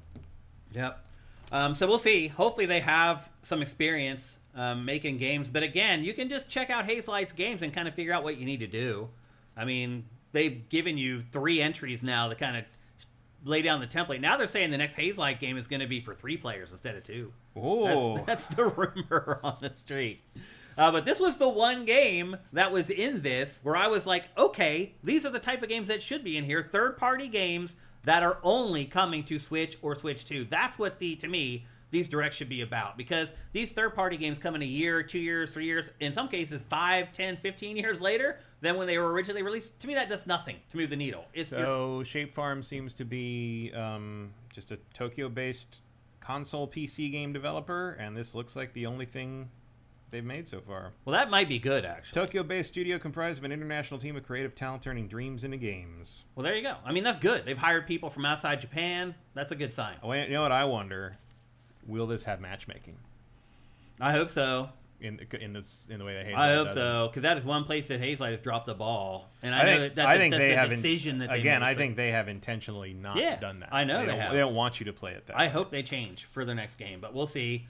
But anyway, that was the one game that was in Nintendo's Direct that makes sense, and then after that, it was just a deluge of old, forgettable third-party games. I'm going to go down this list very quickly. The original Hollow Knight, Valheim, 5 years old, Tokyo Scramble, WWE 2K26, Adventures of Elliot, Turok Origins, Reanimal, Shadow Tactics, PGA Tour 2K25, Tokyo Scramble, Another Eden Beings, Concept Begins, Kyoto Xanadu, Bomberman Collection, Rave Racer, Captain Tsubasa 2, Tales of Arise, Cool Borders, and Goat Simulator 3. Those were the games that filled out the vast majority of this presentation from Nintendo. Again, just anemic. But does it matter? Does Nintendo, at this point, does anyone care if Nintendo has third-party support? Because everyone's used to it not having it. I don't think people do. I think it's just an accepted part of the industry now, is that Nintendo won't have third-party games day and date. And Shape Farm's only other credit I can find is an other related like a support credit for Devil's Third. Oh boy, that's not encouraging. Well, they didn't do anything on it like design-wise. It sounds like they were just a support studio to get work done. Doing character models. The CEO is a guy named Thomas Lilja. And he has been a 3D modeler and character designer for a long time, on a lot of Bandai stuff, One Piece and Dragon Ball stuff. Lead artist on the Terminator Salvation game, which was good, and an artist on the Bionic Commando reboots. And special thankses in several Just Cause games and Killzone 2. So he's been around. He has a crazy interesting resume. It is really, there's no wheelhouse for him. He's worked on everything, which is good for a game like this, because you need all the gameplay And he's styles. done a lot of 3D modeling and art on Japanese anime-related stuff. So clearly this is his wheelhouse. Yeah, that's good. Sounds like a good match for that game. Yeah, I guess we'll see. I mean, I really like I like that era. Obviously, I love that kind of old 3D, that old hand-drawn look from it's a look. The old Gundam, the old Eiji Matsumoto stuff, Galaxy Express, Star Blazers, or Space Battleship Yamato, or even Legend of the Galactic Heroes, which is a similar kind of. Just there's nothing quite like that, that late 70s, early 80s anime cell look where you can kind of see where every once in a while they mess the ink up and it's a little dirty. And it kind of you can tell a human drew it. It's really good. I like that a lot. The game definitely looks like that for sure. Yeah, so they're nailing this style. This actually looks decent. I'm interested in. I know that game, Star Trek Voyager. That game is blowing up on SIFTD because it's like what everyone wanted Voyager to be. It is. It's your own Voyager. It's like you can just get out of the fucking Delta Quadrant if you play your cards right. I can't believe it. It's unreal. It is one of the most watched and viewed games on SIFTD. I don't doubt it, because it's the best idea for a Star Trek game maybe since Bridge Simulator. Every time we put something up for it, it does numbers. It's crazy. I know people who haven't played a video game in 20 years that want to play that. I guess so, because they're Star Trek fans. Yeah, it's definitely hitting all the right marks, because people are definitely into it. The hunger for Star Trek stuff in this space is tangible, and it's amazing that no one feels the need to. There's never been a great Star Trek game that I remember. Not great. No. I had a great time playing the Ubisoft VR Bridge Crew game. Yeah, that was great, actually. And Bridge Simulator, was, if you could get your head around the interface, Bridge Simulator was pretty great. There's other ones that should have been great. Like Star Trek Legacy should have been great, but it's awful. Yeah. And the problem is that that first set of missions where you start in the Enterprise era, and no one wants to play in the Enterprise era. And it's super hard. It doesn't help you at all. And which is a horrible idea for Star Trek. Yeah, the game should be easy. You could have difficulty settings, but I've never gotten to the original series stuff because I can't get through the Enterprise stuff. I want to see. You can do it. Yeah, I want to play the original, and I'm like, well, maybe I'll play the PC version, and the PC version's hundreds of dollars because they never released it digitally. You can only get it on disc, and basically, I need to get the PC version on disc so I can put a mod in it to be invincible so I can see the rest of the fucking game. Or, I don't know, remaster it or something. Because you never get remasters of these licensed things. See also the PS4 Godzilla game. Yeah. Which it goes for $300-$400. Yeah. Which is I should have bought a disc for that. I bought it digitally because I was impatient, wanted to play it that day. I'm like, I'll get around to getting a physical copy later. Yeah. And I never did. And now the thing's like $1,000. Yeah. Stupid. I guess my point in the end of all this is you do these directs to convince people to buy your console.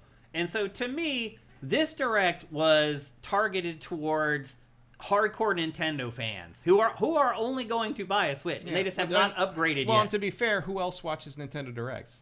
You would think more than just Nintendo fans, because they end up selling 150, 160 million of them or whatever. Right, but how many people watch those? Right.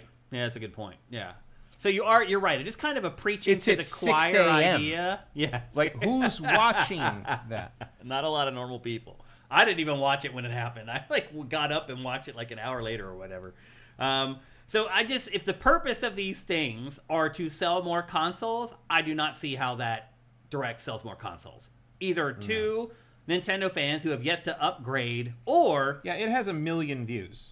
1 million on YouTube. That's it. So there you go. Yeah, that says it all.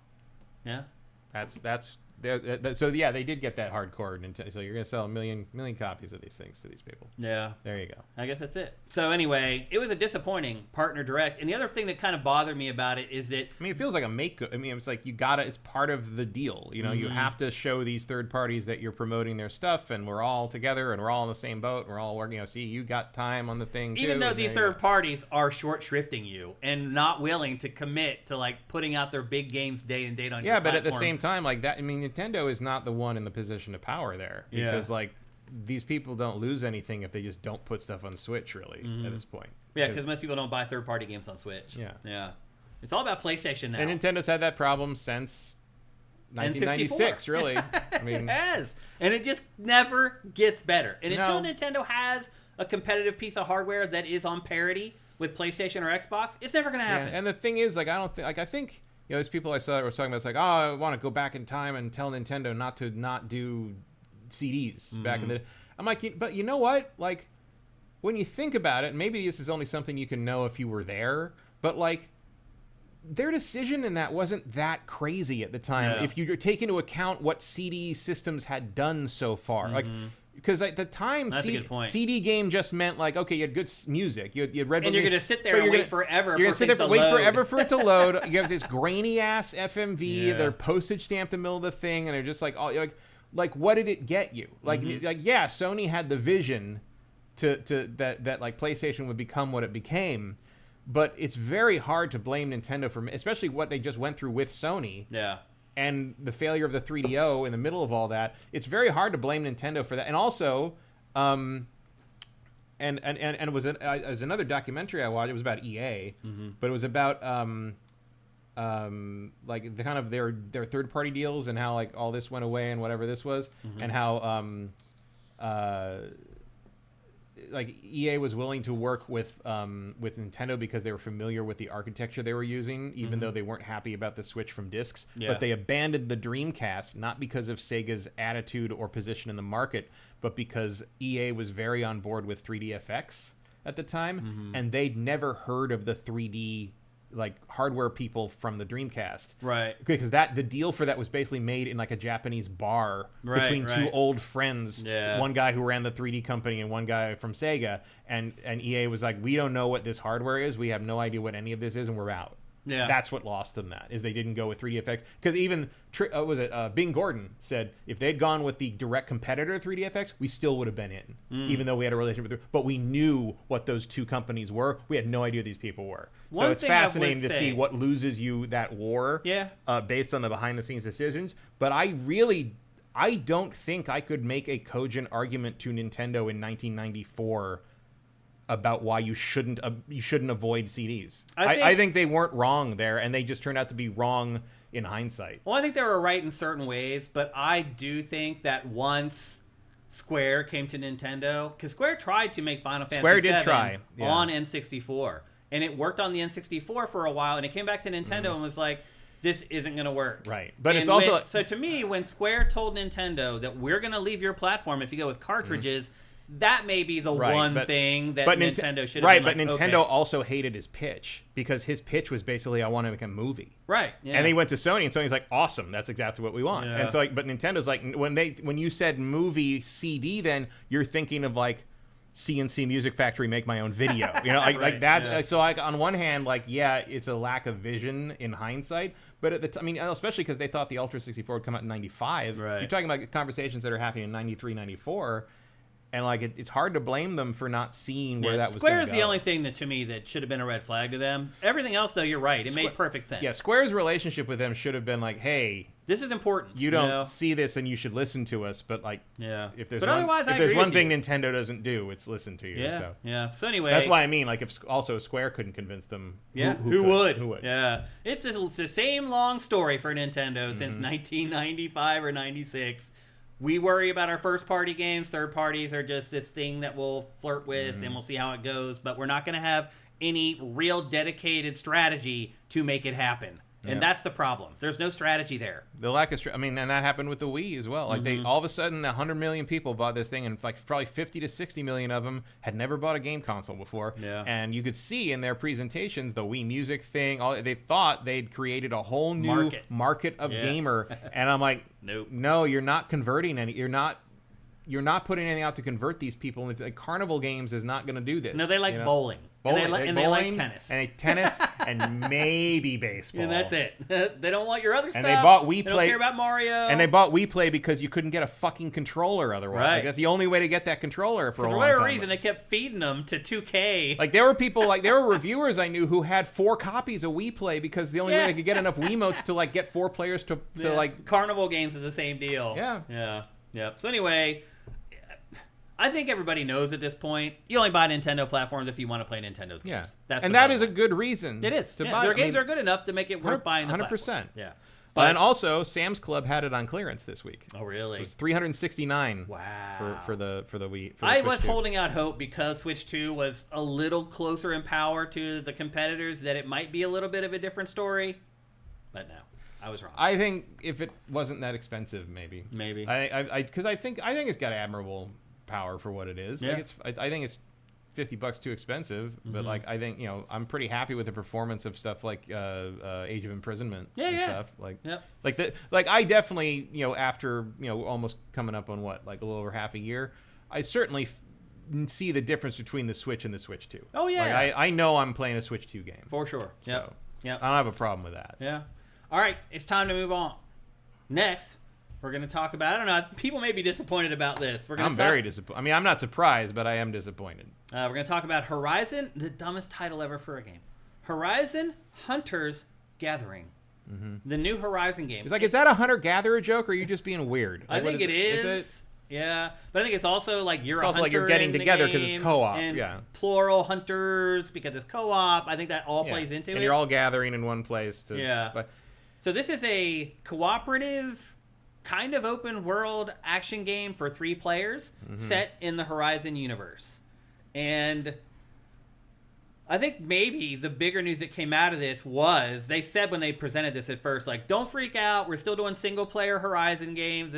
But this is a guerrilla that's making this. This is not some team that they farmed it out to and some other team is making it. Guerrilla is spending its valuable time that is the making problem, this game. Is that every minute spent making this game pushes Horizon 3 back. Yes. And I have 2 words in response to this game. Fuck off. Yeah, I kind of figured you might feel that way. I mean, and I don't even know if I've got an anti-co-op. That was like, it's not even that to me. It's I don't care about this world outside of Aloy's story. Oh, okay. The world of Horizon is a backdrop for Aloy, for the story they are telling in the Horizon games. I don't care about this. And like, you don't even do a good job of making anyone care about the world in the Aloy games because Aloy can barely tolerate these morons. Yeah. Like, half the humor is the fact that she doesn't have the time or crayons to explain to these people that their god is a computer in a mountain, but she's just gonna be like, just tell me about the fucking demon that you think is in the well so I can go get the fucking focus upgrade out of it and I can never talk to you again. Yeah. And it's like, I don't like. I want to see what happens next to her and her team, and their team is in this trailer or something. But you're playing like nobodies basically. It's not interesting. It's not interesting to me. And I don't even mind the art style. Like, the art style is kind of a cool take on things. But like, I didn't care about Lego Horizon. I don't care about this. I don't care about the MMO. I just want to play Horizon 3. I was okay with Lego Horizon because someone else made it. Right, yeah. It's like, I'm cool with this and world. I would be much less harsh about this if it wasn't going to push Horizon 3 back probably 5 years. They're saying now, a story came out this morning, that Horizon probably is coming in like 2030 or 2031 because of this. Horizon 3 is a PlayStation 6 game now. Yeah, it really is, I think. Yeah. And you know what? Because of this game. And you know what? Maybe it was going to have to be anyway. Maybe. To give it the upgrade you want from Forbidden. From Forbidden. I mean, I think it will anyway. It will do that anyway. But like Forbidden West, like to really push it beyond what Forbidden West did, maybe you do need the next iteration of hardware. Yeah. And this is sort of like to fill the time. Maybe like that was just sort of incidental, but it's still. I mean, I don't give a shit. This is still the issue we've been talking about for 2 years now, which is PlayStation made the decision to take its best studios off of single-player games that everybody loves and everybody buys by the tens of millions and put them on games as a service. This is another example of it. I mean, when did Forbidden West come out? That was what? 2020? No, I think it was 2021. Was it? It's already old. Yeah. But we're not going to get another Horizon game for a decade? What do you think you are, Bethesda? I mean, yeah, seriously. Because of this, though. Like, we would have got another Horizon game in like 5, 6, 7 years. That's what I'm saying, though, is maybe we wouldn't. Maybe what they want to do for the next one is going to require a tech upgrade. Well, that would be great. And so they're doing this in the interim. Maybe. Because they knew maybe they need a PlayStation 6. Because, like, the obvious next step for Horizon 3 would be, like, an interplanetary game. Mm-hmm. And so maybe you need, you know, a big upgrade. I mean, that's a big design change. February 2022. 22. It still could be like 8-9 years. Yeah, so it's only been 4. Still 4 years is a pretty long time. Right, but if it comes out in 2030, it'll 2031. Be 6, 7 years. That's 8-9 years. Yeah. That's a long development cycle, but it hasn't been developed all that time because they're working on this. Right. This actually takes place after the events of Horizon Forbidden West. They say that this game is canon, Matt. I'm sure. How do you feel about that? I'll read about it on Wikipedia. It's not going to advance anything of significance. Yeah. We all know that. They're trying to say that this is kind of story-driven. They said that each of they're called machine hunters, the playable characters. They each have their own stories and their own struggles. But a lot of this is reading to me like how they said they were going to do Overwatch 2, and then they bailed on it, and now they've come back to it, which we're going to talk about a little bit later in the show. I'll tell you what it reminds me of, and the art style is part of it. It reminds me of Fable Legends. Yeah. Where it's like, oh, you're all heroes from the... I was like, yeah, but that's not what the Fable series is about, these individual important heroes that happen every, like, couple of generations. Yeah. And then now you're trying to get me to, like...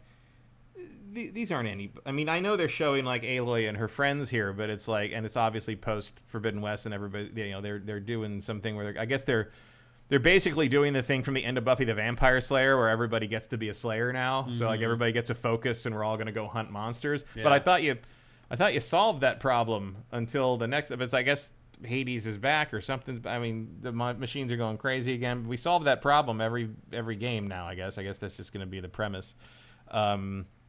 It's just not interesting. It almost also, like, they've struggled to, like, do anything else with this series outside of, like, the main Aloy story.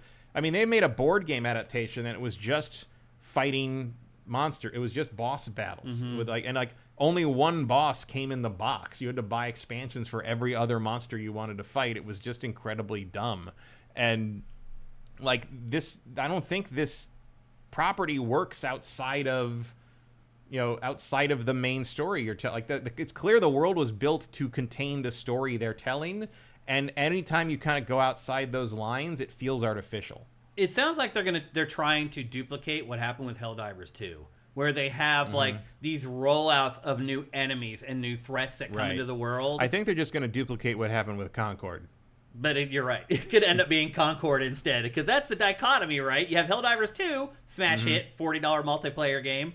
Then you have Concord, complete debacle, $40 multiplayer. Because the other problem with it is, like, you've already done all this. In, like, other games where you didn't have to worry about 2 other people fucking it up for you. No, you're right. And, like, that would be annoying. Yeah.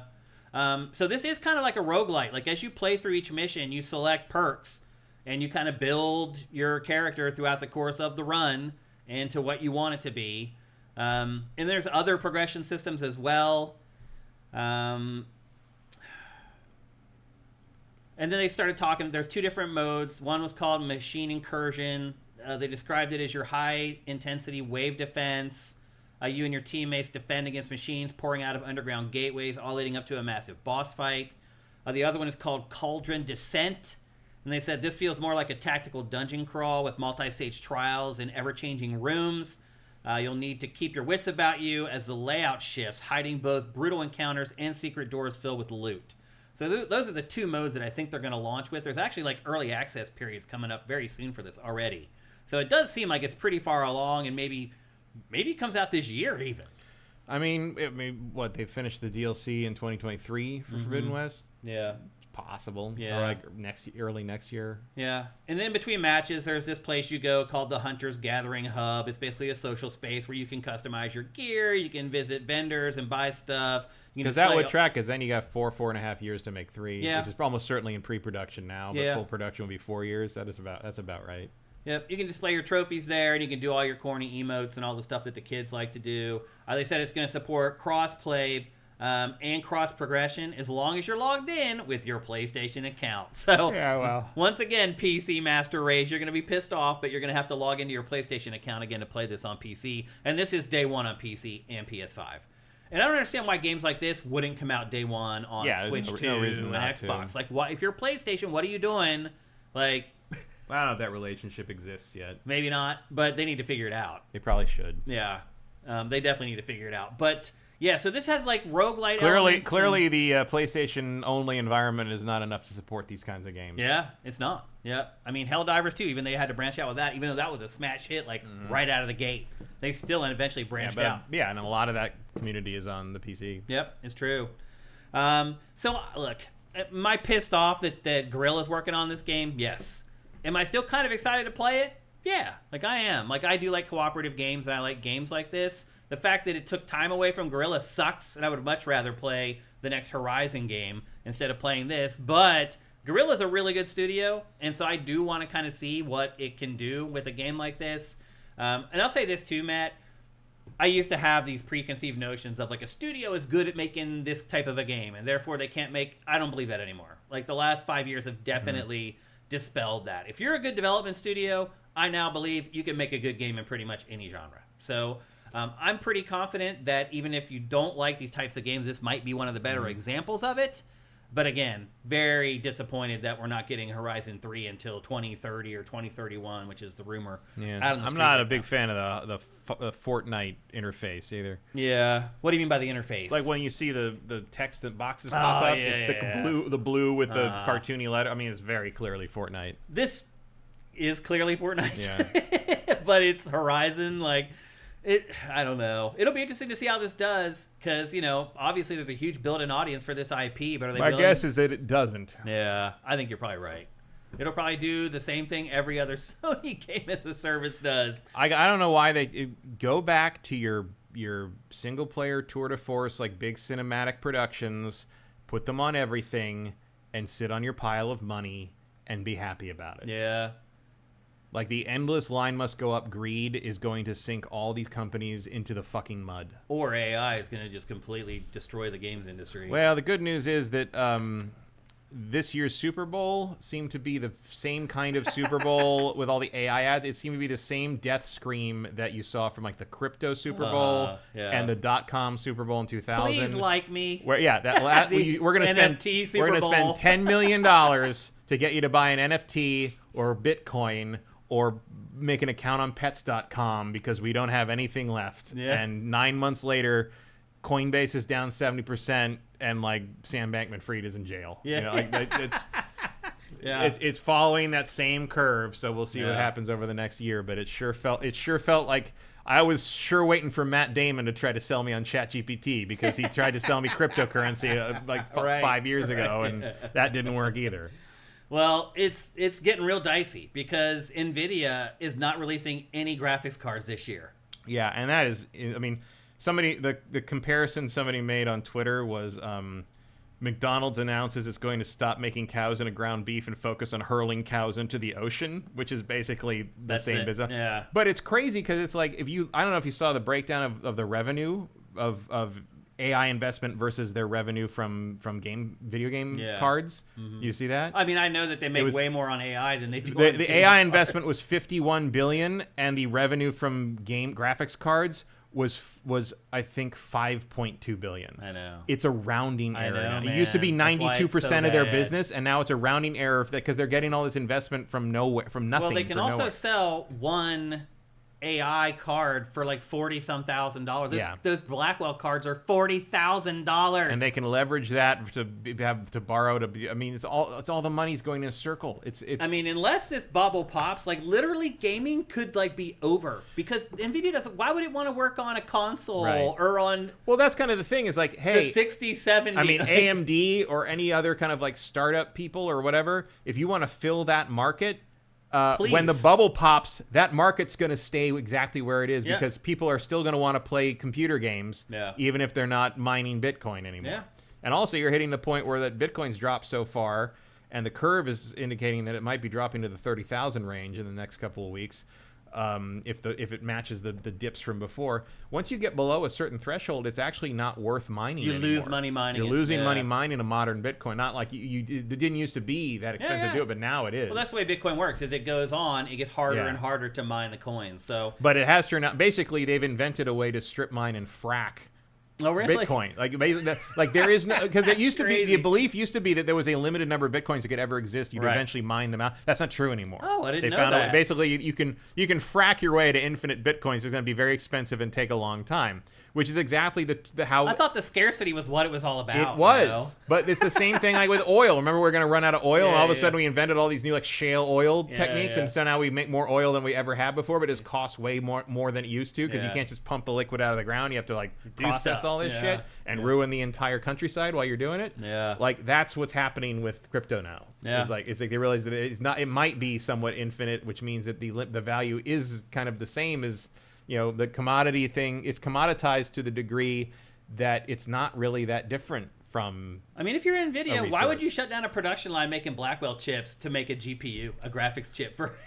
It could be idiotic. Like, why would you ever do that? Well, especially when you can just pivot back to that if you need to. When the whole thing collapses underneath you. It's like, well, okay. In the meantime, will the industry still be there? Like, oh no, cryptocurrency is all gone. AI is over. Da, da, da.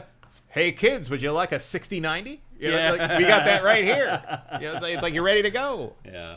So anyway, we'll see how that all works out. But bottom line is, I think most people were pretty disappointed to see Horizon Hunters Gathering, even though I think as far as those games go, it looks pretty good. Yeah, I mean, I certainly wasn't expecting Horizon 3 anytime soon or anything, but it's just like, bleh. But now you're not getting it anytime soon, and that was maybe the thing that hurt the worst. Yep. Okay, let's move on. It's time for our first review of GameFace 467. And I just want to say, actually, no, it's not, actually. Oh, it is. Yes, it is. I just want to say that you are about to be shocked by our review of Nioh 3. So after last week's show, Matt and I basically did a Rochambeau. We were like, okay, there's 2 games we need to cover for next week. There's Nioh 3 and there's Code Vein 2. Who wants to cover which? And we actually didn't Rochambeau, but we just kind of sorted it out between the two of us. Because it was an anime-based game, it was a little bit more in Matt's wheelhouse, so he took Code Vein 2. I took Nioh 3. And I'm sure you're sitting there right now being like, oh God, what's going to happen with this Nioh 3 review? The first thing I'm going to say, and I know this is going to shock everybody, I like Nioh 3. Matt, I like Nioh 3. And did they get rid of the stamina bar? No, and that is one thing I really hate about it, and it is really annoying, but they have nerfed this game you would not believe. I have made... Itagaki really is dead. Seriously. This may be the easiest Souls-like I've ever played, Matt. Really? Yes. I have walked through this game. So it's like Elden Ring. The level design in this is actually like God of War 2018, God of War Ragnarok. It gives the illusion that it's an open world game. That's what Congram just said. They took the Elden Ring approach and made it way more accessible. They did. So this isn't an open world game. That's not what I would have expected from this series at all. So it's not open world like Elden Ring. Elden Ring is really open world. Like it's this big world. You can go wherever the hell you want. This is different. It again, it's like God of War. Like there's big open areas, but then it'll go back down to corridors again. And there are places where the game gates your progress. Like they'll create a funnel in the level design and put an enemy there, and like you got to beat this guy or you can't go forward any further. But I'll get to why that doesn't matter in a minute. But the out in the open world, fighting the rank and file monsters in this is way easier than Elden Ring. I rarely, if ever, die to the enemies out in the world. The other thing I would say too is that like I haven't really stumbled across pockets where like the enemies are a bunch of levels more difficult. The other thing I would say, too, is that in this game, you can't tell how tough an enemy is until you start fighting them. They don't have, like, their levels above their heads. They don't have, like, a little icon with a red skull telling you, like, don't fight this dude yet. And I haven't fought anybody that was, like, way overpowered than me. So I have been making extraordinary progress through this game. Like, no problems at all, which just blows my freaking mind. This is definitely not what I thought Nioh 3 was going to be. Now, the boss fights are the same. So the game, you basically just walk through it, and then you get to the boss fight, and then you got to be ready to fight. If you want to fight it on your own, you got to be ready to fight that boss. I don't know. The first boss I fought 20 times before I finally beat him. The second boss, like the second really major boss, I fought him 25 times I couldn't beat him. And that's when I realized that I do not have to beat the bosses in this game at all. So as you play, you earn this currency called cups. And then once you get to the shrines, which is basically the bonfire in this franchise, once you're there, you can bring people in to help you cooperatively. And you can choose to have them join you through the whole campaign, or you can say, hey, I just need help with this one little section, and bring somebody in. Now, it costs you cups. In the early going, it did suck because for whatever reason, the first 2 people that got called into my game were jerks and griefed me. And in the early going, when you don't have many cups and you spend those cups to bring those guys in and they just die instantly, you're like, F you, man. Like, you're the worst.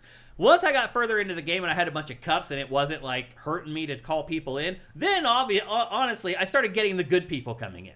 And Matt, I called this person in to fight that second boss with me finally.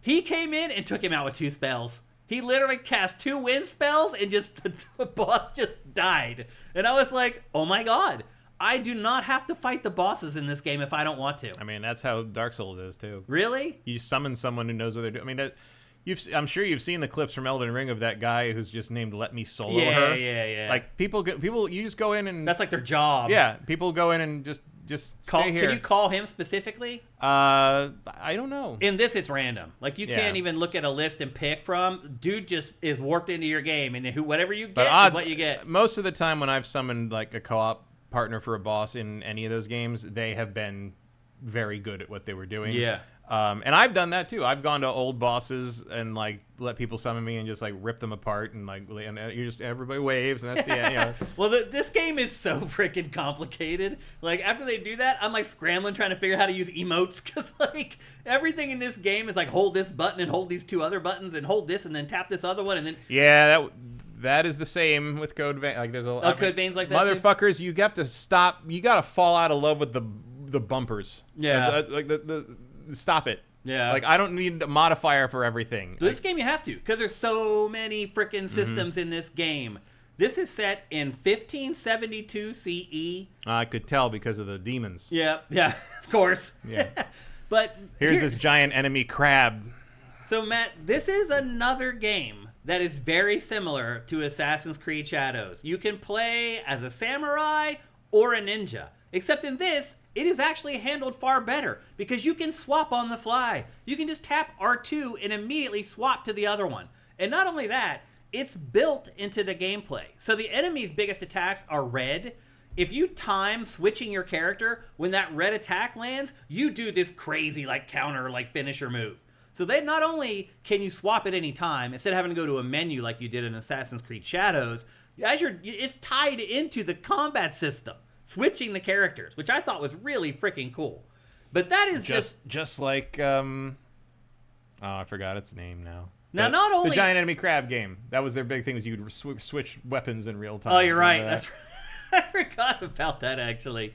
Now, one thing I will say is that like not only is the design of this game similar to other games, so is the plot. This is another game where, in this one, it's the day that you're about to be named a samurai, and you're about to go to the ceremony, and next thing you know, your village is attacked by a bunch of monsters, and this shogun who is leading the yokai, and so your village gets... I mean, that is pretty much every samurai movie with magic ever. It's the same plot in every one of these games. Village gets destroyed, you go on revenge. It's the same exact plot as Assassin's Creed Shadows. Well, it's also the same exact plot as every JRPG from about 1989 to 1997. Yeah. All it needs is for the main character to start asleep and be woken up by his mother. I mean, it happened in Ocarina of Time as well. Your village gets burned down, and now you're pissed off, and you're getting revenge. Like, it's that plot is the same here. I mean, there's a reason hit them where they live is a cliche. Yep. But as it turns out, so it's your... I mean, that's even the beginning of Horizon. It is, yeah. I mean, so many games have that same plot. It's a very easy in. It is, yeah. And that's what this plot is about. Except you have, like, this contemporary of yours that's your age who's jealous that you are the one who's going to be named the samurai and not him, so I'm going to murder everybody. That's also in Code Vein too, but it's backstory, not really? The actual inciting incident. That's interesting. Which is really funny. But that's basically the plot, is this Shogun has the yokai on his side, and you're on the side of the resistance, and you have to fight back against the Shogun with the yokai. And that's the plot. And I will be fair, being fair, like, the plot in this pretty much sucks. Like, there's just a bunch of... I mean, I couldn't tell you the first thing about the stories of the other two either. There's just a bunch of yammering about a political BS. Like, the story is not what kept me going in this game. It was the game itself. Like, finally being able to make headway in a game like this felt so damn good. And I realized they had to nerf the living hell out of it before that could happen for me, but it happened. And, like, once I realized that I could actually play this game like I play most games and make headway, and if I did get stuck on a boss, call someone in to help, I was like, woohoo! I am in. And I'm now... You got Hattori Hanzo in it. Yeah. He's in everything these days. I am now, like, I don't know, close to 20 hours into this game or something. I think I have passed the amount of time that I played Elden Ring now. I think I have played more of this than I played Elden Ring. I'm going to need you to get out of my house. This game's pretty good, man. I was impressed by pretty much all of it. You have 5 pieces of armor that you have to manage. You have a melee and a projectile weapon and 2 accessories that you always have to equip. Just like Assassin's Creed, I would compare this to Assassin's Creed in a lot of ways too, because it also has like bases that you have to go in and clear out. And once you do that, it unlocks like all the icons on the map and gives you like a better view of all the things in your area, just like Assassin's Creed. So it does a lot of stuff like that. You can acquire martial arts and ninjutsu. You find these things called samurai locks and ninja locks out in the world, and that's how you go into the skill trees. There are 17 skill trees in this game. 17 frickin' skill trees in this game? That is crazy. And on top of that, you also are manually assigning your attribute points to all your attributes in the RPG stuff. And the cool part is you can respec at any time. That's one thing I like about this game. Anything you do in this, they immediately tell you, you can go back on that if you want. You don't have to stick with this. And so it makes you feel good to try stuff. Because you're like, there's no commitment here. If I don't like it, I can just swap it all back. And this game kind of does that on pretty much every level. I think that should always be an option in any of these upgrade things. I remember one time... It was when the first release of Skyrim was happening, like the first I think the 10th anniversary. Was that like the CE or something, or something like that? Yeah. It was like the first big revamp thing. And I remember I asked Todd. I said maybe we can get a respec, and he looked over at me and goes, never. Really? And I was like completely dead serious, like never. Jeez. I'm like, okay then, I will cheat. Just being honest with you, bro. Yep. I got a mod for that, but it'd be easier if you just let me do it. Okay. Well, you can respec at any time pretty much all the different systems in this, and there are so freaking many.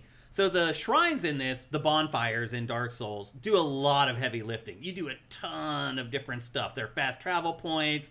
You can level up your 7 different stats for both samurai and ninja. You can change your guardian spirit, which is basically this little ghost creature that determines what your finisher is, and a bunch of other stuff too, but base level, he basically determines what your finisher is.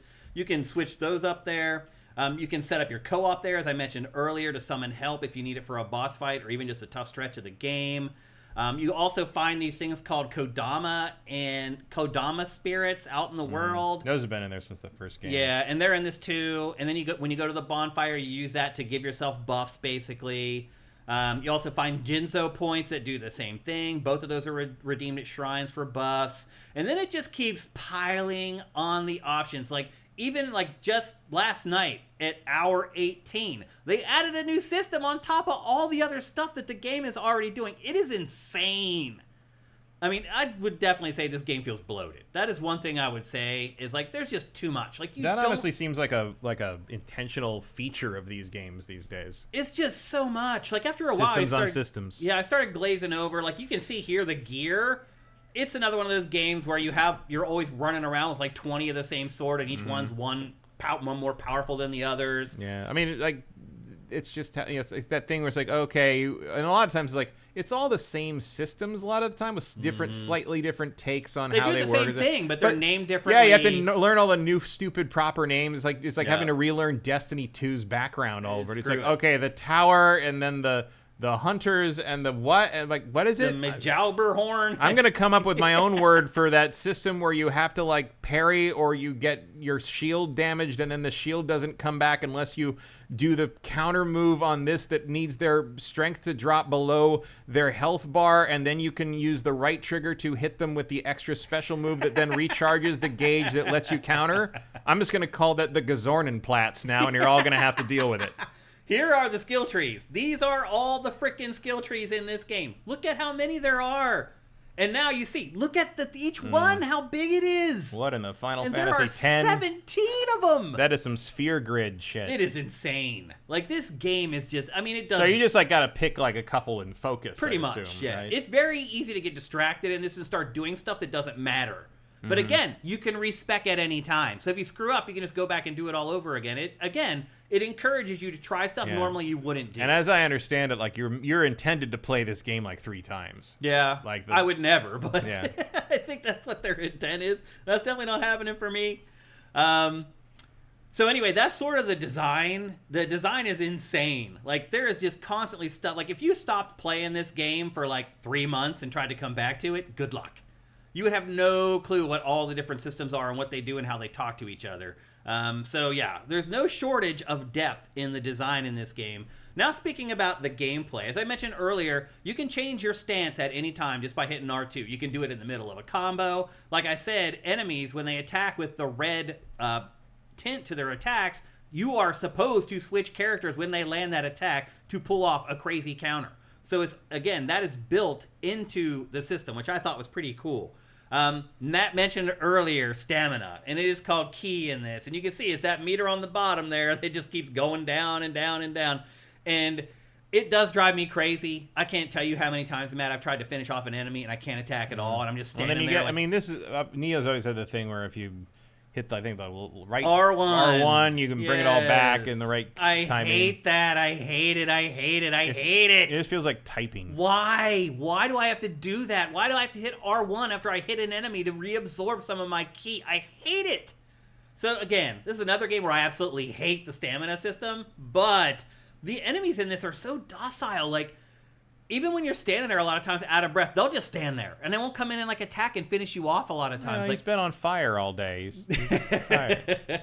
They have nerfed this game compared to the first one, which I think I played for like 2 hours before I was like, F this. Like, this is night and day from the way the first 2 games were. Like, as far as difficulty and everything is concerned. I saw somebody ask Team Ninja, they're like, you think you're ever going to put difficulties in these games? And they were like, no, you'll see with the third one, like, we've addressed that. And I was like, okay, good one. So basically, I think it just gets harder and harder every new game plus. Maybe. The idea. That may be. And that's cool. Like, I'm totally cool with that. Like, I mean, at least if you do it this way, anyone who wants to can see the whole game. Mm-hmm.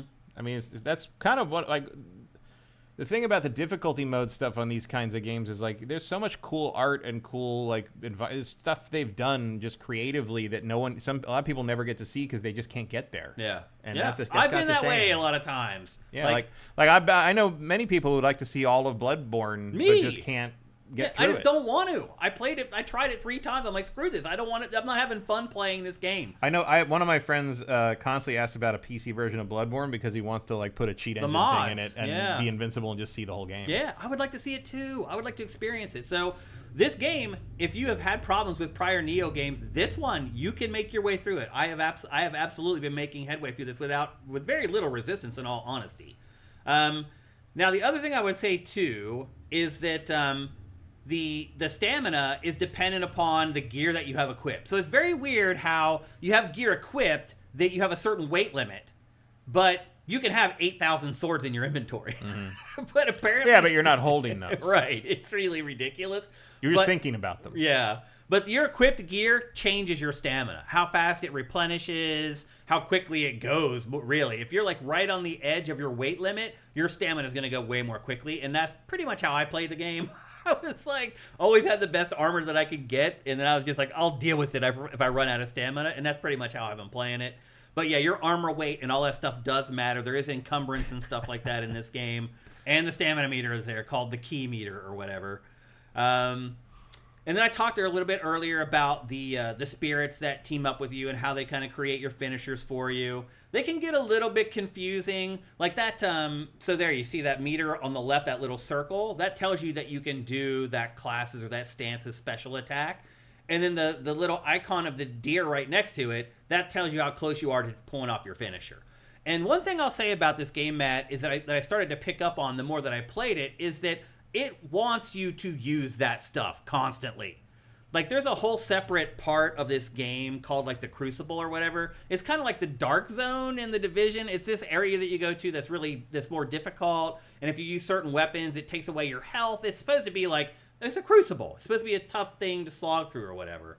And they change, like, a lot of stuff in the Crucible as far as how it works with, like, your health and things like that. But, like, it's still not that hard. Like, still, they've nerfed even that section of the game to where I died a little bit more there, but not that much more, honestly. And you're like, you can get corrupted, you can lose your maximum health in the Crucible sections of the game, and it's not optional. Like, there are certain parts of the game where they gatekeep it, where you need to get through a Crucible section of the game to get and move on with the campaign and the story. So they do that with monsters. There'll be a level design that funnels down to one pathway, and there's a monster there, and you have to beat the monster, or you can't continue forward through the path. So it's pretty smart, the way that they've designed it with the two different worlds.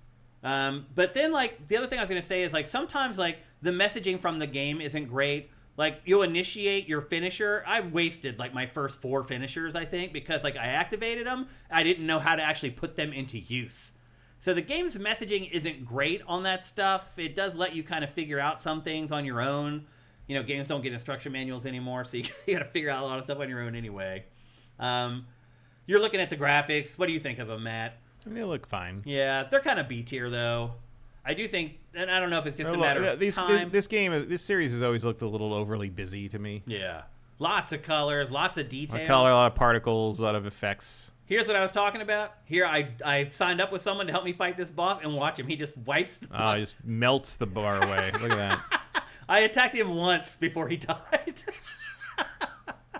And there it is. It's all over. Just like that.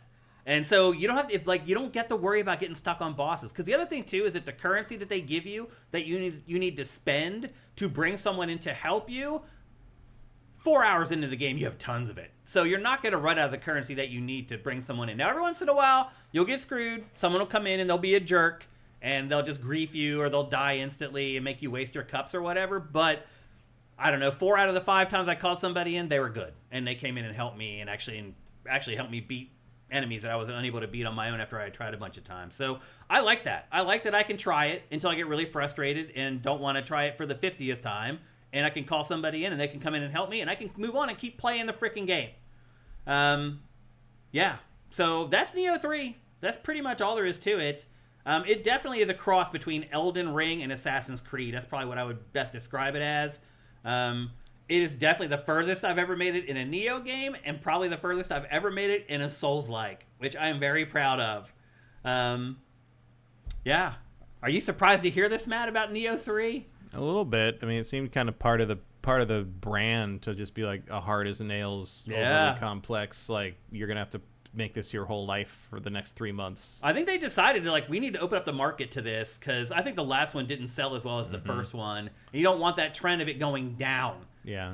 You need to stabilize it. It's just interesting that they haven't really messaged out very well that, this is a different take in terms of the difficulty. They've done a horrible job marketing this game. I've not seen any TV commercials for it. I've not seen any ads online or on YouTube for it. They put out, I think, a total of 6 trailers for the entire marketing cycle for this game.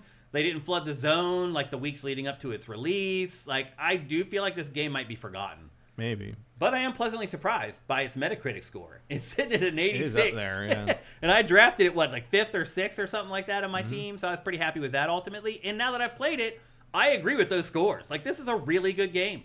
Story's not great. Graphics are kind of B tier. It's a little bloated. But otherwise, I've had a blast with this. It's very different, too, is the other thing.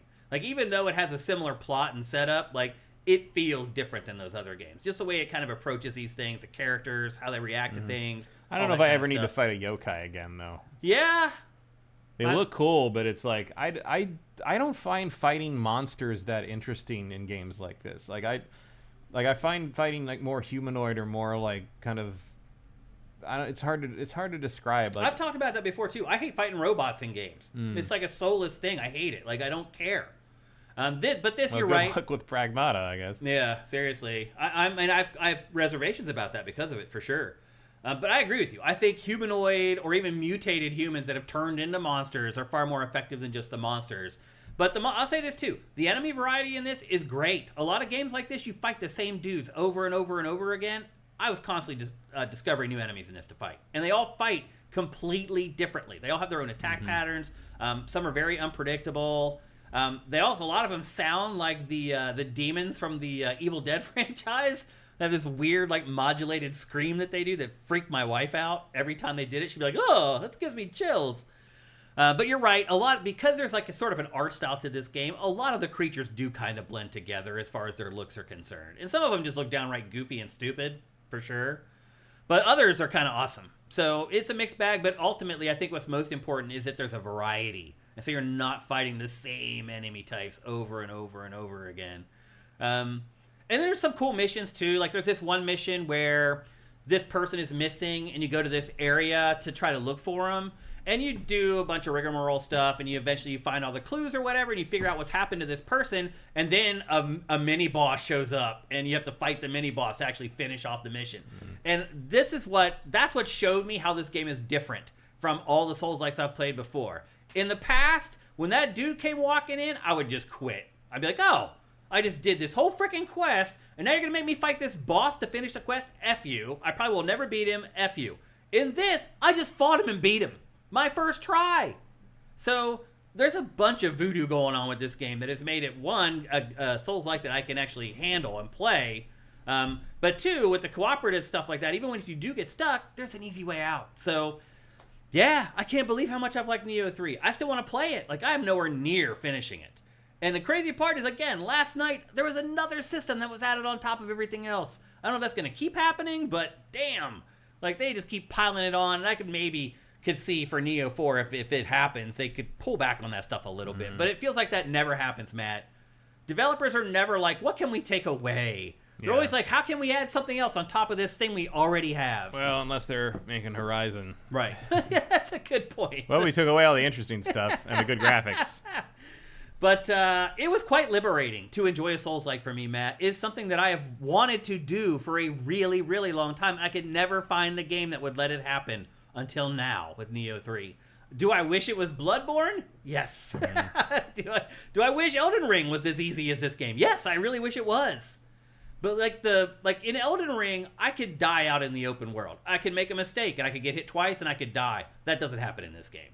You can make mistakes, like not dodge perfectly and get hit. You can even get hit with like a devastating attack, like their big finisher, like for a rank and file enemy, and not die. And I appreciate that. But it still feels high stakes, because if you do screw up royally, you will die. But it has, the bonfires are called shrines here, and it does the same thing. Like, you lose your stuff, you have to go pick it up. The enemies respawn if you save at the shrine, so that part of the Souls-like is intact here. In fact, it does everything, just like every other Souls-like always does, except for it's just made it manageable, the difficulty setting. So I've been waiting for a game like this. I wish there was a game like this that appealed to me from an aesthetic perspective more than this one does. Yeah. But still, it was good to finally break through with this subgenre, Matt. I can't tell you how long it's taken me and how many games I have tried. I certainly wouldn't have expected it to be this series that did that. No. It was the last one I would think would do this, because it was always the hardest of them all. Right. It was definitely the one that needed to. Yeah. But it's not I never thought they'd do it. Me either. So, I know you're probably sitting there shocked that Shane Satterfield liked the Souls-like, but I did, and I do. I like Nioh 3. I wouldn't say I love it yet, but I'm getting there. Like, I'm at about the 20-hour mark, and I don't want to stop, but now there's a bunch of games coming out this week. I'm probably going to have to. But I don't want to. I never thought I'd ever say that about a Souls-like. So if you're like me, and you try to give these games a chance time after time after time, and it never worked out, you can never click with a game, this might be one. Now, I do think there might be a demo for this game available. There is a demo, and it does transfer your progress, and good. It's pretty hefty. Good. So, yeah. Well, there you go. So if you're listening to me and you're like, wow, I can't believe Shane liked the Souls-like, go download the demo and give it a try. And you may see that if you're like me, like I do hope that it's long enough. Because some people it's a pretty hefty demo, as I understand it. Okay. Like a generous demo. Okay. Because I haven't tried it, but I saw online that people were saying it was a really robust. Because if it's only an hour or two, I can see where people will be like, well, this is the beginning of the game. Of course it's easy. Like, it stays that way. Like, as long as you're continually leveling up your character. Nox Eternitatis says it's like the first 7 hours. Oh, wow. Damn. Okay. That's all you need. 7 hours, you'll know. If you finish that demo at 7 hours, if you make it to 7 hours, you're already hooked. So, yeah, that's plenty for you to figure it out. So download the demo on my recommendation and give it a go. I think you'll be surprised. Let's check in with our chat here. See if you guys have any questions or concerns about the game. People wishing you happy birthday, Matt. Mm-hmm. Happy belated to me. Thank you, Toon Medic. Hope you're doing good. AJ the Legend Watson, congrats Shane on finding something that you like. It finally clicked. This game finally clicked for me. Like the 360 Ninja Gaiden 2, fighting the ninjas is the best part of the game, not the monsters. Yeah, I agree with that. Humanoids are way more engaging. Let's see. I wanted to draft this game, but it came out before the draft live. I think is it 87 now? It went up again? Because on embargo day, it was 85. And then I checked a few days later, and it had gone up a tenth to 86. And now you're saying it's up another tenth. That's great. It deserves it. I mean, they made a Souls-like that everybody can play. So that's no small feat. 86. Still at 86? Still at 86. Okay. That's great. Based on 87 reviews, though. Ah, okay. I'll take it. I'll take that 86 for sure. Manny on the Moon says you can change the control scheme to unlink switching between Ninja and Samurai and burst counter. Interesting. That's the other thing I should mention. Manny, you brought up a good point. Matt, the customization in this game is like 6 pages of options. You can do... So, I talked about the gear, how you end up with like 80 of the same sword. You can go into the settings, and you can have it automatically get rid of that crap when you show up to a shrine. It will offer up those extra weapons that you don't need, and it will give you elixirs back. And so that's what I set it up. I'm like, I have all these swords I'll never use, and there aren't many merchants in this. Like, you go long stretches between seeing a merchant. So you can basically sell your extra gear at the shrines if you go into the menus and set that up. And the menus are insane. You can literally customize anything in this game. Automatically pick stuff up, any of it. The most minute details you can control in this. And I was very impressed with it. I started digging in. It was just page after page after page. I was like, damn. Like, they really let you customize it and play it how you want. In between the 17 skill trees and the fact that you're manually assigning your skill points each time you level up, you really can create the fighter that you want, which is really cool. Let's see if you have any other questions. As always, guys, go at SIFTD Games if you ever have questions for us. That way we can find them easily. Kongrim 1, I joked with a friend about how it becomes a menu simulator. What's he talking about there? Nioh 3. Oh, okay. I mean, it is. Dude, the menus are so... And look, again, they're really good. You can sort each menu by like 6 different categories by clicking the stick.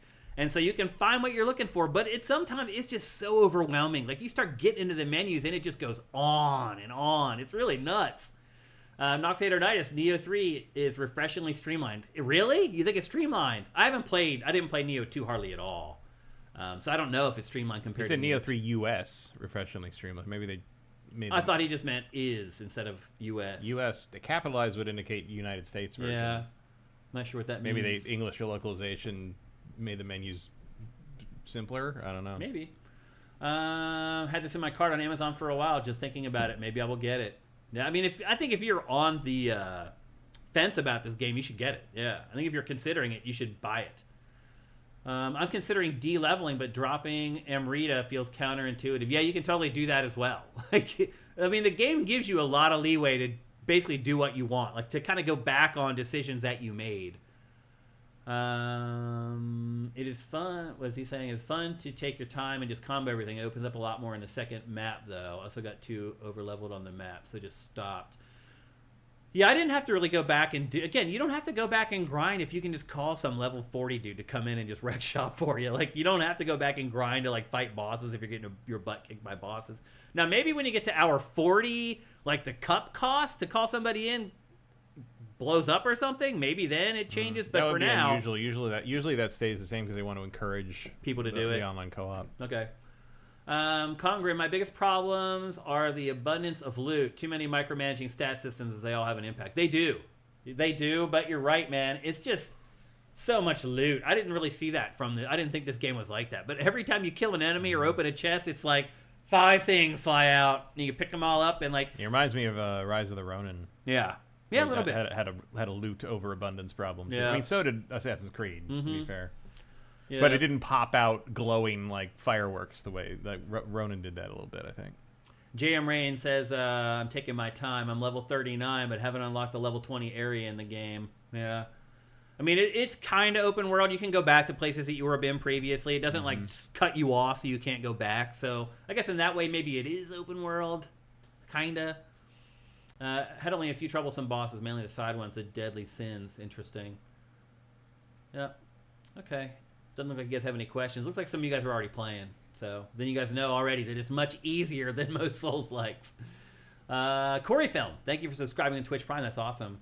Squishy Muffin says, I played the demo and couldn't help but notice those B-tier graphics. It is. Like, for example, like there's one scene early on where like your teacher like clears the way for you. There's like a bunch of rubble in the path. And he just kind of stands there and does this, and the stuff just kind of like disappears. Like, they haven't gone the extra mile with the visuals in this, for sure. So it still looks good, and it runs good. Like, I've actually been playing on quality instead of frame rate, and I've only had a couple instances where the frame rate even slowed down a little bit. So I think that's it. First 7 hours. That's crazy. They put out a demo that let you play for 7 hours. I mean, it is a big game. That's nuts. Wow. But yeah, I finally found a Souls like that I could play. Nightwing 3060 does a loot weigh you down. I was talking about this earlier. Yes, it affects your stamina and how quickly you consume stamina. I think it means your inventory. Oh, the encumbrance? No. Like, it doesn't make you walk slow or run slow or anything like that. Is there a limit to how many you can carry?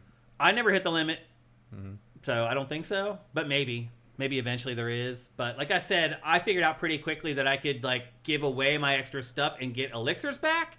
And that's a worthy trade, let me tell you. In a Souls-like especially, where every elixir matters, it was a worthy trade-off. Let's see. JFJR says, a best Souls-like game I've ever tried was Jedi Fallen Order. I made it through those games, but I don't really consider those Souls-likes. They're way easier. Yeah, I mean, they're inspired by, they take elements from, but I would say Fallen Order is more of a Metroid game. Yeah. I'd agree with that, too. Yeah. But I made it through those games, no problem. Yeah. Well, I wouldn't say no problem. The end of the last one... I plowed through the game, and I got to this platforming section that I like could not get through. That was like a bunch of billboards and just wall running like over and over. Yeah, there's some stuff late in that game where it's like, you better know how all this works. And I did, but now I went back, and I was like...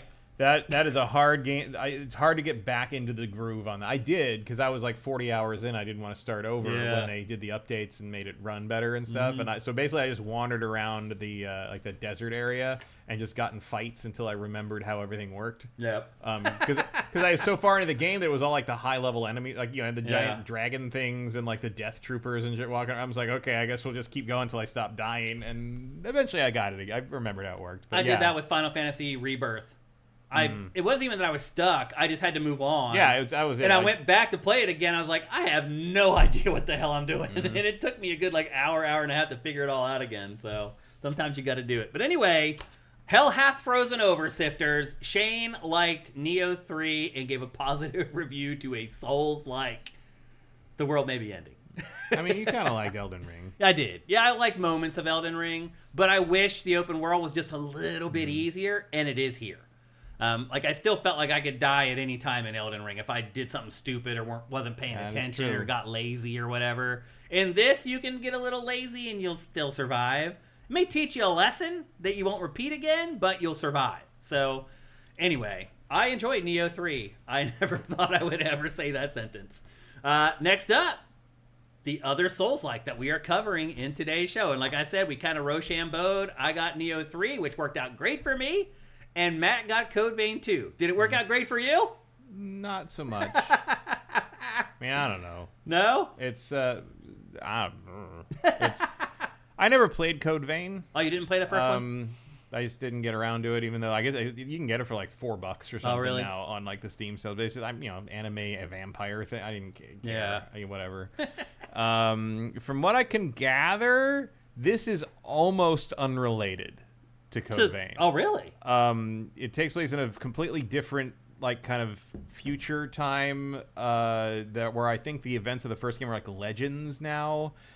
You're still. This disturbs the living crap out of me, by the way. The Revenant thing. The girl with the open heart. A bunch of them are like the Revenants. A lot of them have that. That really, for whatever reason, that really. That is the only like consistent thing. Like in the first game, there were Revenants who are like immortals that are sort of like vampires, and there's like a blood code, which is like basically an equipable like character related like enhancement thing you can level up, and each one's like related to your partner. So it's like. But like otherwise, like no one's drank any blood. There are no vampires in this. I mean, they're revenants. They're like immortal creatures that are probably they don't consider themselves human, and they probably would qualify as vampires if I ever saw them drink any blood. But like it's barely related to the original game, the first game. I'm surprised to hear that. It's I forgot. Did the first game sell very well? I don't remember. I don't think it did. No, but I think it sold very well on discount later. Okay. I think it sold like most of its bulk. You got a sequel somehow, so it must have sold okay at least. So basically, like she is a revenant, and she does some ritual here to revive you with half of her heart, which you'll see half her heart's gone now. This freaks me out. And so you're like the other half of her heart is in you, and you are like some kind of revenant chosen one sort of thing. And basically, you'll see up in the upper right corner, you're in 2277, which is the present. And you are repeatedly going back in time 100 years to 2177, where this big cataclysm thing happened, and like basically you have because the girl with the visible heart can travel through time. Okay. So it takes the two of you go back in time 100 years, and you're looking for basically this codex that will teach her how to control her time power. Mm-hmm. And you find it, but you've gotten involved. Like this is a statue of the first boss and your first companion character killing each other 100 years in the past. Oh, I see. So when you go back in time, you meet that guy, the guy getting stabbed in the upper left. His name is Noah. He becomes your first like partner. Mm-hmm. And so in this, there is no online co-op that I can find, but you always have the option of having a co-op partner computer-controlled character, and they're the ones who kind of you can equip different blood codes that will like enhance your character in different ways according to the fighting style that character gives. Are blood codes just buffs basically? They're like an equipable charm almost. Okay. that is like specific to like hers will buff like your defense and like magic or whatever, and then like his will buff like attacks and stuff. And as you fight with them equipped, they fill a bar up, and then you can level them up by talking to the character, and they'll give you the next. It starts at like rank E, and they'll level you up to like rank S as you go through it. Okay. And there's a bunch of there's like 5 other systems that are almost exactly like that for different things that you level up. There's a lot of that going around. It's either that or like spending rare items to level them up at like stores, which are all run by the same girl with gigantic boobs, who absolutely does not want to serve you or sell you anything, but has to for some reason, and is just a dick to you the entire time. I've never seen boobs so big that I was so unattracted to. They are. It's a constant thing in this game. Yeah. I am known as a boob guy, but she definitely takes it to some other place. Well, I think you're thinking of the other woman. You're thinking of this woman. She looks like a zombie, but she has these gigantic boobs. Right. She's like tall. This tall one in the veil, like she's like 10 feet. Yeah, that's not who I'm talking about. There's another woman who runs. She's like more golden and runs. Like when you're not near her, she's like a golden statue. When you come near her, she comes to life and is like, "What do you want?" And she's in like 6 different places in the home base because she runs all the stores. Oh. It's very weird. But that's this lady. He almost looked like Lady Damask from Resident Evil. She does like Dimitrescu. That's the other her. Woman. Yeah, these are the boobs that I was talking. She's in the president is sort of like she's basically like you need to master your time travel, and I know what's going on. I can boobs, and I can sense changes in the time stream. She looks kind of like if like Lady Amalthea from The Last Unicorn was drawn by a pervert. But basically, you go back in time, and you're supposed to just get the thing and leave. And as you leave, like, Noah is going off to have the fight that is going to happen that statue represents. So you're given the choice to either ignore that and do what she says or go back in time and save him. I went back in time and saved him. I don't know if you actually can ignore him. Yeah, I wonder what the other choice But happens. If you do that, he's grateful, and because the boss is his old friend who was jealous of his like ability and ability to like be promoted to the right hand and so he turned evil because same that as sounds like just like Nioh that's 3. what I was talking about when I said like the same thing but his backstory in this one. So you fight him. He's like the first real boss. In terms of, I think this is actually more difficult. Oh, really? Probably than what you're describing of Nioh. Although the first time I really died was that first boss. I think that took me like 12 tries. Yeah. Because we'll get to that. But basically, like, it's nice to have someone, a computer-controlled character that is like a decoy. But Noah isn't actually very good, and it misses a lot. And so the other ones you get later are better. But you're stuck with him as part of the story early on. Yeah. So you got to get through that. But I got through it eventually. You come back to the present time, and all of a sudden there's stuff that was destroyed that's not destroyed anymore. And Noah's still alive, because he's a Revenant too, so he's immortal, so he's still around 100 years later. And he's like, oh my God, I can't believe you. I knew something was up with you, but I can't believe it. And it's like, yes. So basically, now she can time travel, and I guess the reason the world sucks and is weird, a post-apocalyptic, because it wasn't like that in the first game. Yeah. It was like more of a gothic-y sort of thing. The world is like that because there were like 5 heroes who did something, and I think they thought they were saving the world, but in reality it ruined everything. So the idea is that you have to use time travel to figure out, because they basically 100 years ago this all happened, and then they went into like these cocoons that like put them in suspended animation. And basically what you have to do is you're supposed to go back and forth between the different timelines and figure out where they are, find their cocoons, awaken the heroes, and kill them all. Oh. That is your job. And so it's this giant open world, and you saw a little bit. It starts on this little island called Magmel Island, but then eventually, when the bridge gets repaired after the first boss, you can go out into the open world, and you get this like motorcycle. Like you get here's another game with an empty open world with a motorcycle. We're just continuing like to do this. Metroid Prime 4. Like this was not. I know this was not part of Code Vein 1. There was no open world. And like the open world in this is completely pointless. Really, just a complete waste of time. And the funny thing is, in the early part, like the tutorial section, one of the first quests they send you on is to help these guys who are like looking for this like Forme program. There's like formulae thing that you get from these monsters that are really just sort of like blueprints for things.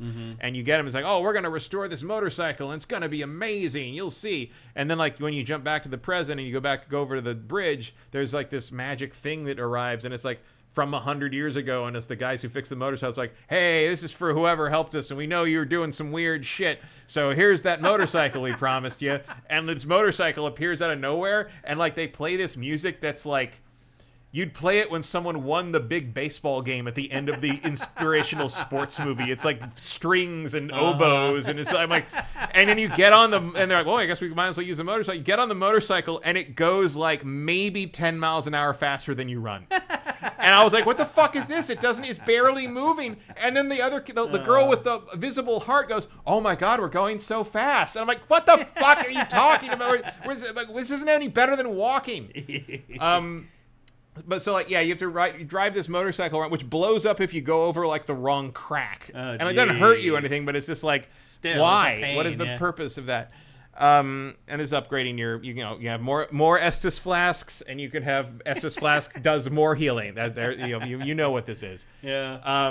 And so that's basically the premise: is you're jumping back and forth in time and working with all these different like sidekick partners to find and kill these characters who are for some reason called heroes, which is not usually the thing. I mean, I don't know if you're working for the wrong people in this. I'm not really paying that much attention to the story. Yeah, I could see why. But it's just a bunch of hot immortal people like hitting things with weapons, essentially. Right on the back of the box. So the issue I have with this game is that I hate it. No, I hate how it feels. The combat? The combat, the movement, the camera, nothing feels right. Really? Everything's a little slippery. So here you see so you get 2 weapons. You have an offensive ability, which is like your it's like a special weapon. You can I have a choice right now between like a bow and a giant hammer and an axe. So like you can either use it as a distant weapon, you get and a rifle. And I think there's shotguns too. So I think you can basically choose. For offensive, you can either be like a distance weapon or a big power hit, basically. Defensive, you can have like normal shields, or you can have shields that are specialized in parrying. I find parrying to be the most useful, because if you look over to the side there, jail. Yeah, what is that? What the fuck is jail? Yeah, why do they call it that? I think it's because the way the thing works in universe is they have like another Revenant's heart imprisoned in like some special cage. But what it is, it's your super move.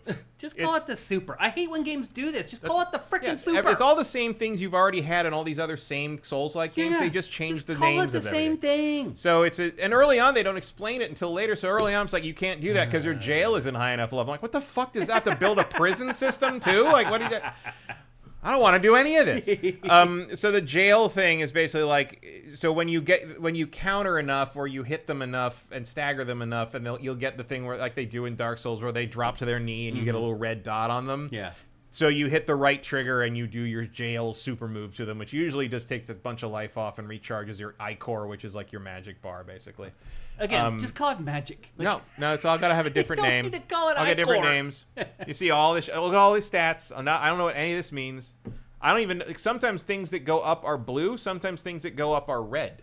Like higher level numbers on your stats will sometimes be red. And I'm like, well, the red makes it look like I'm downgrading it, but it's like going up to 14. But it's because the bar in there, we see that little line there. Apparently, if you go over that line, you're like overburdened, and I don't actually know what that did because I pressed the button too fast and I missed the tutorial window on it, but it hasn't actually stopped me from doing anything, so I don't really care. I mean, look at that screen right there. Yeah, that is just madness. And look at how low level you same way. Oh yeah, but it's like all these games are like that. I mean, that is maybe the next paradigm for Souls-like. So the good trying news, to streamline them. So the good news is that the level up, you just go to the bonfire, which are the thing called missiles. Yeah. Again, freaking missile. Like I guess it's a religion reference because missile is like the little booklet you get in Catholic Church today's missile. It's like the thing that tells you like what the Catholic like ceremony will be that day. But it's spelled like mistletoe in this game. So I'm like, well, what is it? Yeah. Which I don't even. Okay, whatever.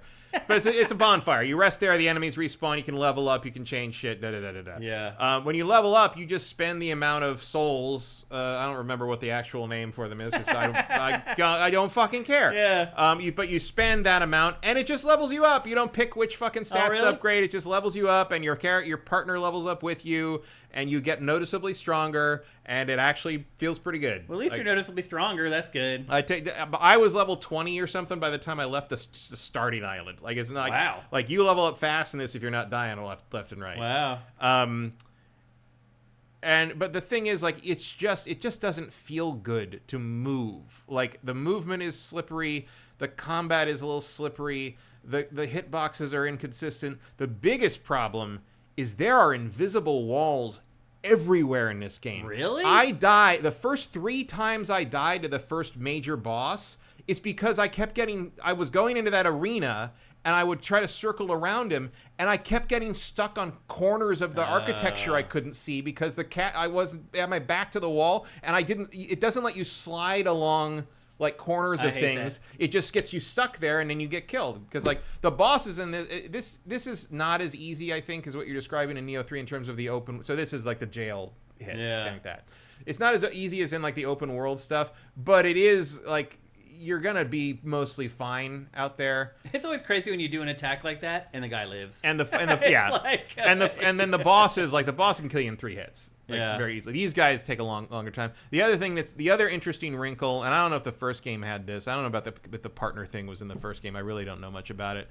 So if you can have your partner either buffing you and not on the field, or out on the field as a fighter with you, and I usually have them out on the field fighting with me. If you get killed during the fight, while your partner is out, they will resurrect you with like half your life and disappear to recharge for like 30 seconds. And as long as you don't die in that 30 seconds again, you just get back up and fight again, and they come back, and if you die again when they've come back, they just resurrect you again and disappear. Okay. So they have found a way. So as long as you can survive for like 30 seconds when that happens, you basically will not die. Just run away for 30 seconds. Yeah. But again, when you're trying to do that and you keep getting caught on corners of things you can't see, that'll happen. And that happens all the time. And I looked at like Reddit is complaining about that. It's a pretty common thing apparently in this game. Some of the boss fights in Nioh, you fight next to lava and there's pits. things where like these big guys, the hitboxes on their hammers are fucking bizarre. And I don't even mean like against me. I mean like parrying is like a big deal for the way I've made my character because I think it's the best way to wear down their health and get that jail move. And like I will go to parry them and they will just completely miss me. Like, I'm standing right in front of them, and they just don't even hit me. And now I'm, like, out of position because I just parried, and they just missed me, and we just sort of stare at each other for a second, and, like, we have to start over. And it's like, it's just stupid. Yeah. It don't work. And it doesn't feel good to hit things. It does. You stagger them pretty easily, but, like that right there, like, you can never count on how far that move's going to go because it kind of auto-targets where they are, but if they move at all, you're just going to miss. Right. Like, there did it again. Yeah. Like, right there. And, like, Noah has the same... Noah misses all the time because he just goes into his combo and he did it again. Like, now he hit him, but now he's, like, facing the wrong way. And then the other problem it has is you can you can click target with the right, R3, like always. But there's a problem with that with some of the bosses because a lot of the bosses are also revenants or related to revenants, and so they have that heart thing on them that like that girl does. Yeah. That heart thing, and even that some of the little enemies like that guy had it on. The heart thing is the same color as the lock-on thing. Oh. So if you break lock, but they have the heart on their character design, sometimes I think I'm locked on because I see that color. Yeah. And it's why are they the same color? How did all the QA testing they did on this? No and one like ever brought it up. and I look at it, I'm like, yeah, it is pretty obvious which is a heart and which is like the little targeting reticle. But when I'm in the middle of a fight, I'm not thinking that. I'm like, I'm making split-second choices here. Yeah. So it's like, after I got the first ball, wandered around the open world, I got to one of the heroes, and then I couldn't beat her, and so I went to a different place, and I found the next hero, and that actually I couldn't even get through the dungeon there, because that was much harder. I was clearly supposed to do the other one first. Yeah. And so I'm like 7 or 8 hours in, and I am so done. Really? That it's just not interesting, or it's just fine. Well, I'll just say, watching this B-roll... Like, play any other Souls-like... and you're gonna have a better game to play. I'll just say this: watching this B-roll and listening to you talk about this game, I got lucky that I got Nioh 3. Oh, you definitely picked the right one. I did. Yep. It's probably best we did it this way, because otherwise I've been like, oh, you should have played Nioh 3, and you're like, oh, maybe I don't have time for that. That's not gonna happen. Yeah. Oh, and then this, like, you can sneak up on these guys, but they always see you. Like, I've never gotten that to work. Well, notice it didn't take any damage off of him. It literally took 2 staggers pixels him off his health. Oh, and guess how you crouch to sneak in this game? Down on the D-pad. You hold right bumper and press down on the D-pad. I got half of it right somehow. Not the control stick, the D-pad. I mean, I think I remember one game that used the D-pad to crouch, and that's where I pulled it from, the one game. Bonus, you know what else down on the D-pad is?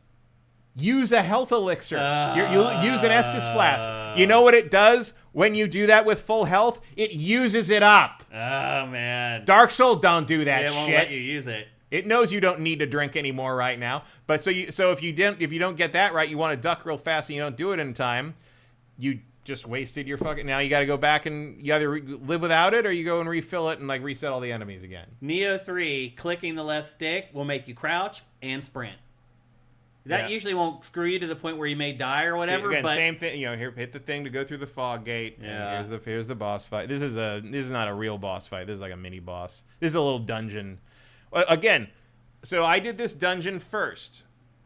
This is the tutorial island basically, and you're given two quests, which basically to go into 2 different dungeons, 2 different ruins. And you go in and you kill some monsters and you find some treasure and you fight a boss, and then the guys that you're helping come down and it's like, oh, wow, you beat the thing and now we can do our job, because that's important to rebuilding the bridge in the future, basically. Mm-hmm. You're fixing this so that they could fix the bridge 100 years from now. Yeah. This dungeon was the first one I went to, and then I had to walk all the way back out of it, which sucked because it wasn't really built for that. You can't like warp out or... Well, that's the thing. I did the second one, and you can do it in either order. You can pick what, and this one's like a little closer to where you start. So I went here first.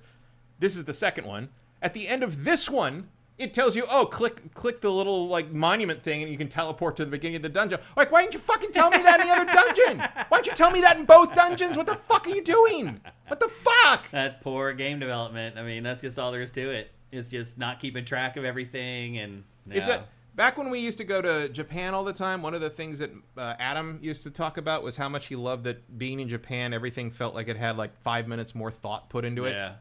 This game is like if everything had 5 minutes less thought put into it.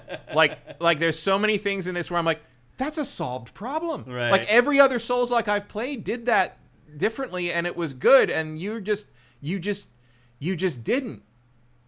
Okay. It always blows my mind when games do things that have been solved a million times over in other games. It's like, do you not play other games, or your QA team doesn't play other games, or... And you've got all these little skills down there, and you can use them for... They use iCore, and I've never quite figured out how you get iCore back, really. That's the blue bar at above your health bar. And if you get hit, that's what goes off first, like a shield, but it doesn't regenerate, really. So if you get hit too much, you, like, lose your ability to use skills for a while, but then you can get it back by using your elixirs, basically.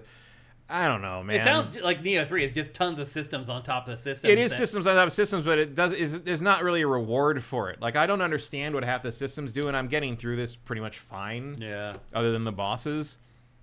And even that's not... I mean, once you can switch to other characters other than Noah, like the girl with the visible heart, I think her name is Lou.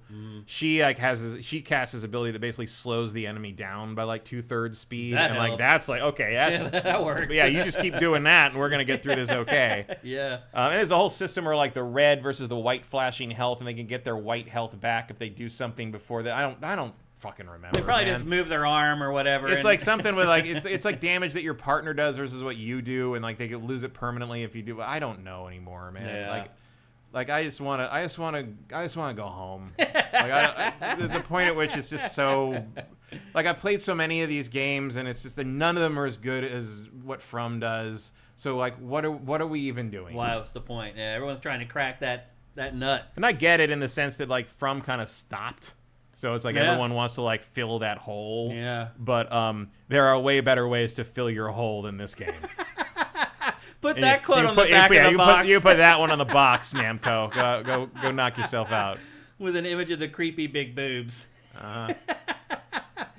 So you're not recommending this? I would not recommend. Certainly not at full price. Yeah. Like and they want like $110 for the full thing with like DLC and all the bonus stuff included, which is just out of oh my gosh, which is ridiculous. Yeah. It's like the last thing I would want to do is pay more to play this more. Like and this is $70, I'm guessing. Yeah, full price. $70 for baseline. Yeah. And it's PC, PS5, Xbox Series. Yeah. You played it on PC. I played on PC. Yeah. There's been a lot of complaints about stability and I had no technical issues except it has a lot of texture pop in, but like I think that's just the game. Yeah.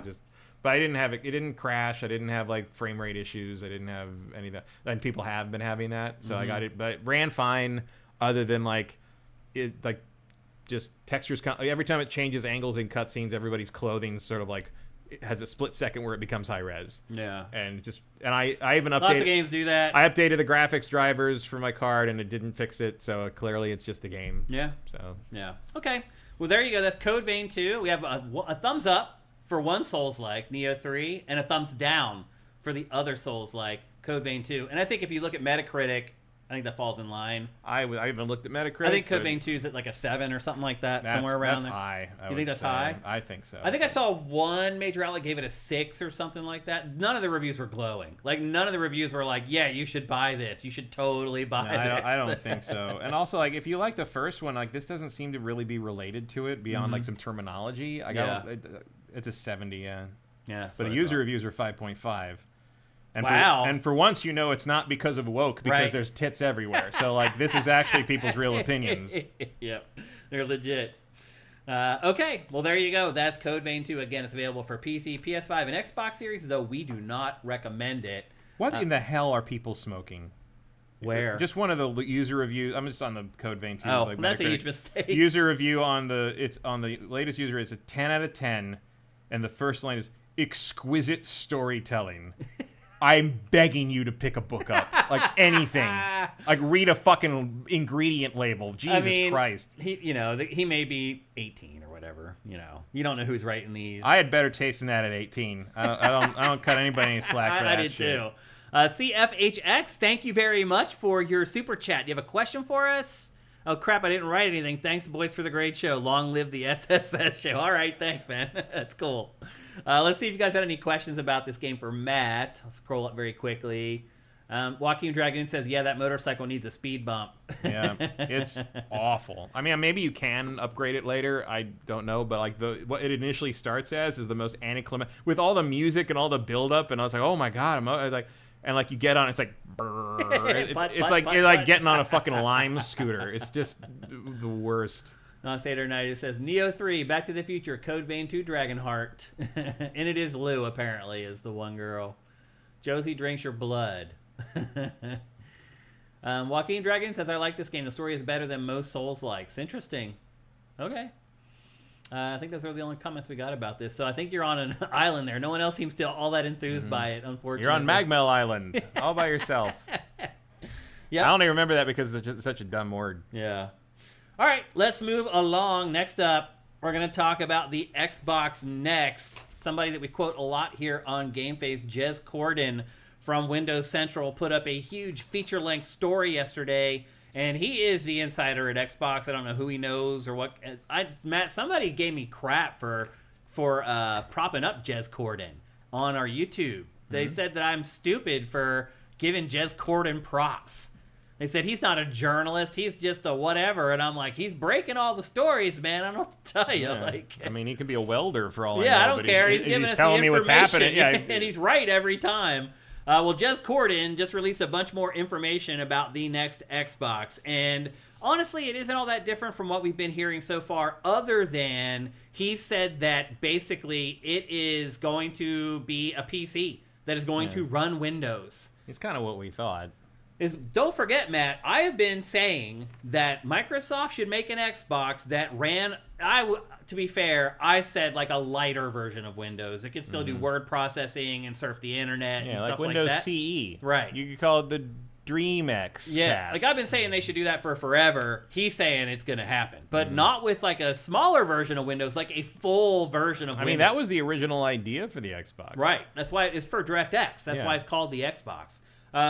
So he is saying that it's going to be a PC. And Matt, the question that I have is what then separates the Xbox from the Steam machine? Success. I mean, more sales probably. But seriously, what else though? I mean, they're kind of the same thing, right? Kinda. I mean, it kind of depends. I guess you could buy an Xbox in a store and you probably wouldn't see Steam machines. Maybe not. I imagine you'd be special ordering Steam machines from Valve directly. Also, the other rumor that he mentioned is that it may not be Xbox manufacturing the new Xbox. I don't think it is. I think it's just going to be Xbox labeling slapped on I think it's going to be like the Rogue Ally handheld, where it's just like, we'll give you our name and you can make the hardware and you take all the risk and we'll make the software. Yeah, it'll just be like a Xbox branded Dell or something. Yeah. And I mean, if it's a PC, does it matter? Like, so I'm curious. I do wonder if Xbox fans are happy about this, or I don't know. You have to go find one first. The ones that are left. Yeah. I mean, there are some. We have some on SIFTD for sure. I mean, it's over, boys. It is over. Go home. You're the last Japanese soldier on the Pacific Island in 1982. That didn't get the memo. Like, yeah. It's over. Yeah. It's kind of crazy to see, but it does feel like they don't care about hardware anymore. No. Well, they can't because they lost. Like, how do you make that gap up? You can't. Yeah.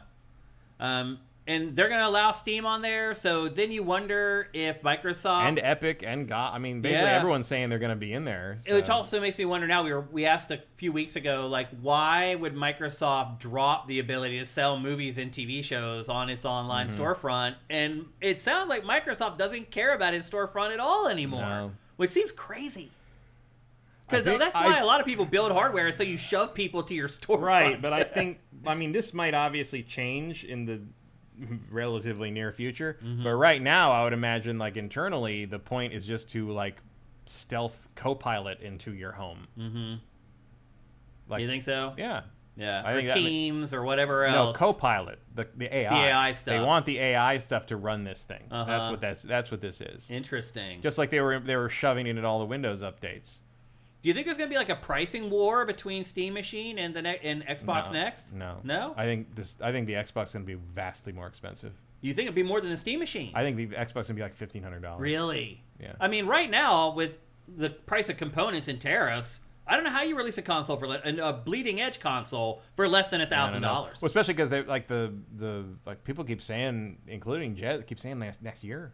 I know, which is just bonkers. Like, what are you doing? But you know what? If you're letting other people make the console, you don't care. I guess. I mean, I maintain that I think this is basically their way of like demonstrating to the shareholders that they shouldn't make another Xbox. Yeah, or their fans.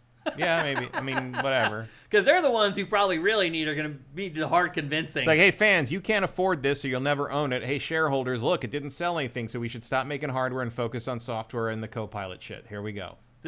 Minus the Copilot stuff, they should definitely be focusing on software, for sure. I mean, that is actually the right choice. I mean, Copilot or no Copilot, that is their future. Mm-hmm. That's it. Yeah. And it does feel like all of this is just a way for Xbox and Microsoft to soft shoe it into this new paradigm while trying to you're just gonna make anger fans. You're just gonna make Xbox into a publishing arm. Yeah. And you know what? Sega did it. Yeah. And Sega fans didn't abandon Sega.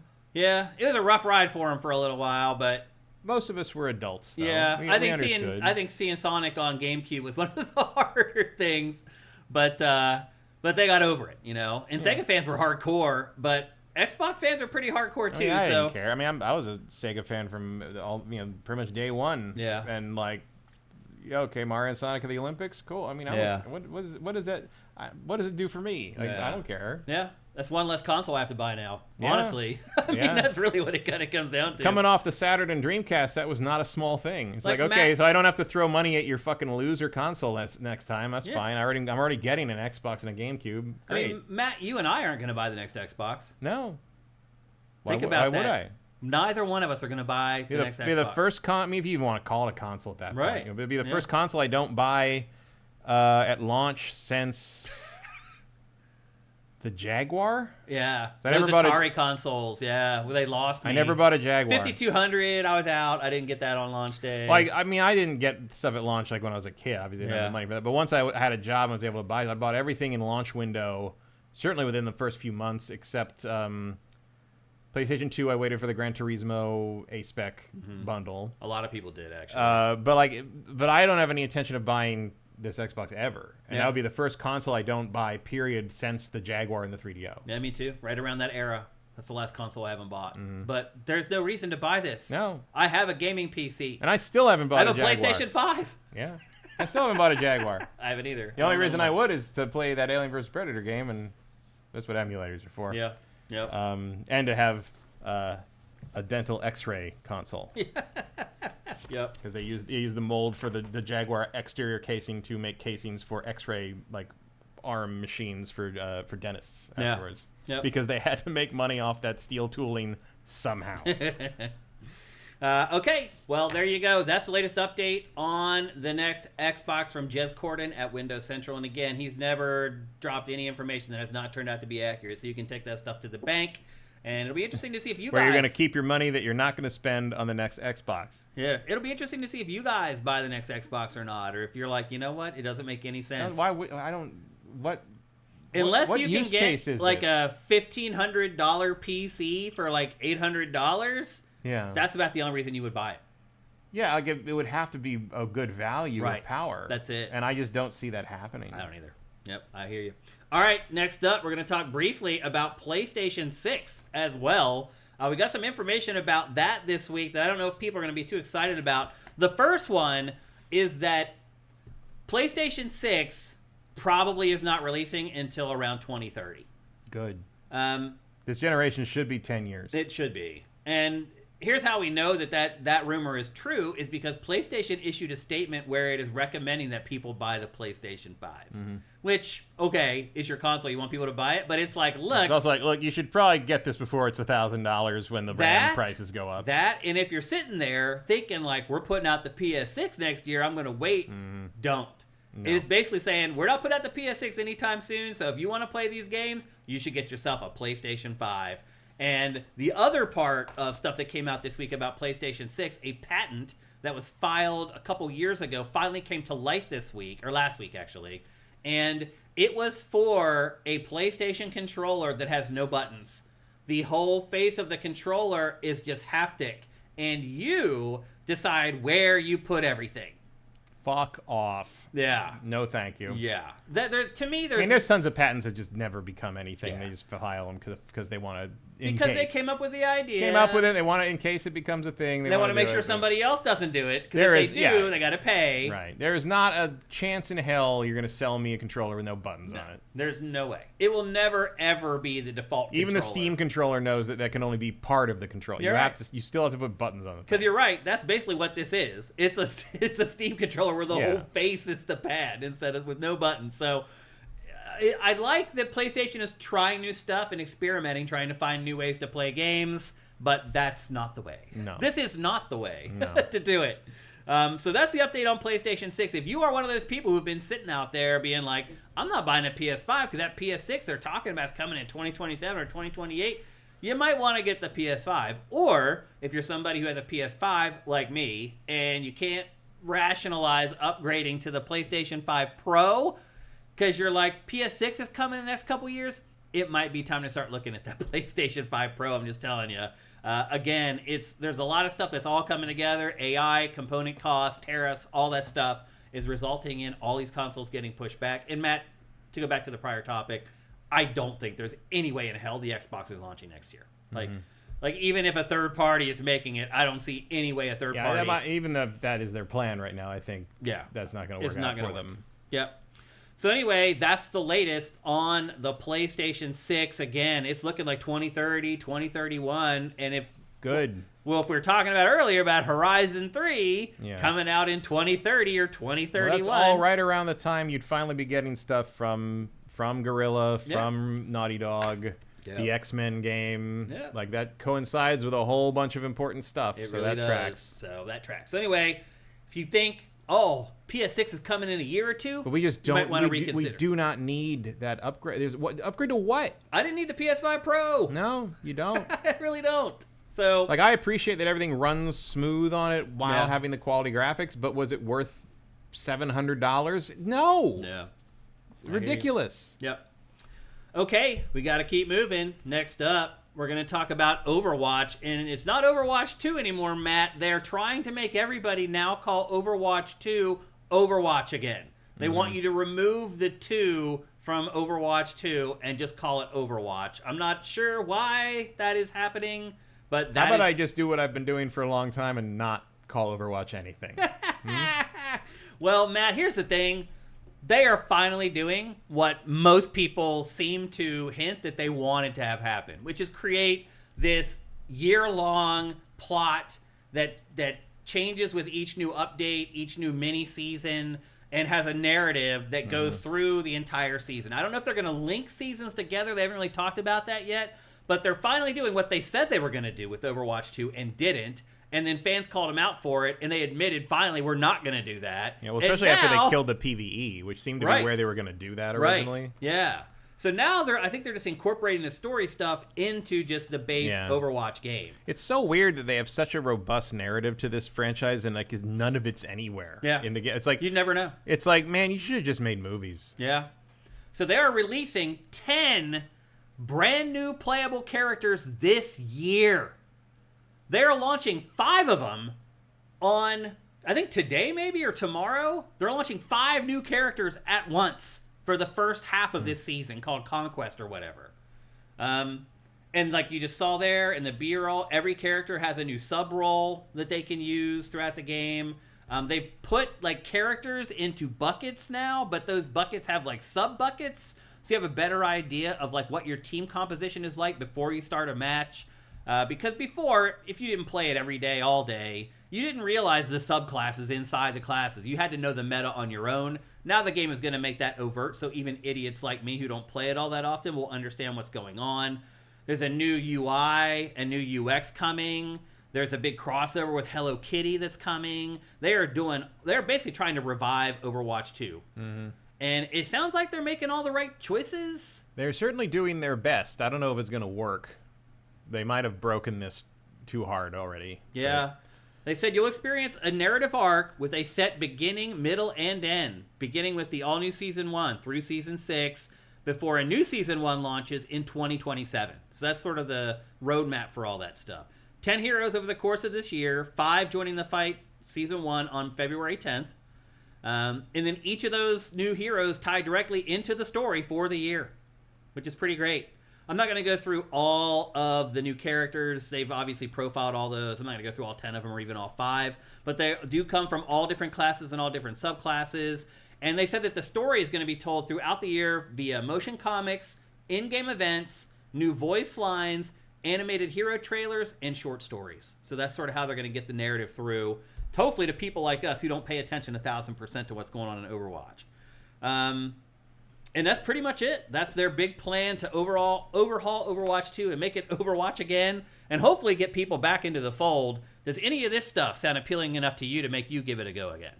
Of course not. No. I'm not going to play any of these games ever again. Yeah. I don't care. I would watch an Overwatch movie. I would watch like shorts if they put them out. Like a CG film that Blizzard made or something? Like I'm interested in the storyline stuff, but like I'm not going to play the game. Yeah. So this is like the big kickoff cinematic to kick off the season and the whole plot and everything. You can watch that. It's on SIFTD right now, and you can hear everything. And this is one of the vehicles that they're going to use to continue telling the story throughout the whole year. So I think they're also working on some esports stuff, which has been a touchy subject for Overwatch over the last few years. They're working on that stuff as well. So I admire that Blizzard has decided not to just throw in the towel and try to revive this. Like Sagathor's right. Single player got me to pick it up again. Like if you made an actual video game out of it, I would play if it was like a campaign that you played through with a story and everything, I would do it too. Yeah. But do I seem a big multiplayer shooter guy like me? I played this for like 2 months when it came out. I'm 10 years behind the meta. Like I'm not gonna fucking try this again. Are you kidding? Yeah, me too. I'm good. I don't want to go in and get my ass kicked. Like I said, I went back in and played Splatoon 3 like 2 weeks ago, and I just got annihilated. I couldn't even get a kill. I would spawn. Like some of the games were so bad that the other team had pushed all the way to our spawn, and we couldn't even spawn. In Splatoon? In Splatoon. Wow. It was awful. And I was like, oh, that was just a one-off. So I played like 3 more matches, same thing in all of them. Just getting annihilated. Once the game gets to a certain point where people who have played it the whole time, you can't compete anymore. They've learned everything. All the nuances, all the things that work against the other things, and it's just pointless to try to play against them. So that happened to me with Splatoon 3, and my guess is the same thing would happen with Overwatch 2. I feel bad. Like I've started going to tournaments to play the Godzilla card game. Oh. And I am good enough at it now that when I'm playing against someone who isn't as good, I hit points where I'm like, I know what your next 3 turns are going to be. And I don't feel, it doesn't feel good because I'm like, and I'm just like sort of beating, and you can see there, like, oh yeah, I wish I had more of this card, but I can't afford to have it. And I was like, I don't like being as good at this to like do that because it's like, it feels bad to do that in front of another person. I mean, that's the game. It is the game, but it's like in video games you don't have to see their face. I hear you. Yeah, you know, it is a little different. That's for sure. But anyway, they're making major changes to Overwatch. So if maybe you're not like Matt and I, you actually continued playing it after launch, and maybe you just fell off like a year. Yeah, if you understand the meta better, then I imagine this is but again, like I knew quite a few hardcore Overwatch people, and they're all done. Yeah. Like it's like once you get to a certain point where you've been playing something for a long time and you figure out you're done with it, you never go back. No, like taking the 2 off, like, and for some reason maybe they would have been doing better if they didn't do that. Never did that. Because I've seen like so many of them. There's like taking the 2 off is like if I suddenly got a bouquet of flowers from like my shitty ex like a year later. It's like, you think that fixes anything, asshole? Like, it's like, I hear that's a pretty good analogy actually. So anyway, just so you know, like they still treated that community the way they treated them. You know? Yeah, I hear it. Yeah. So anyway, if you were a lapsed player of Overwatch, they are making huge strides and making big changes, and most of them are things that fans have requested. But you're right, it's like a day late. And a dollar. Again, make a movie. Yeah. Put a robust PvE mode in.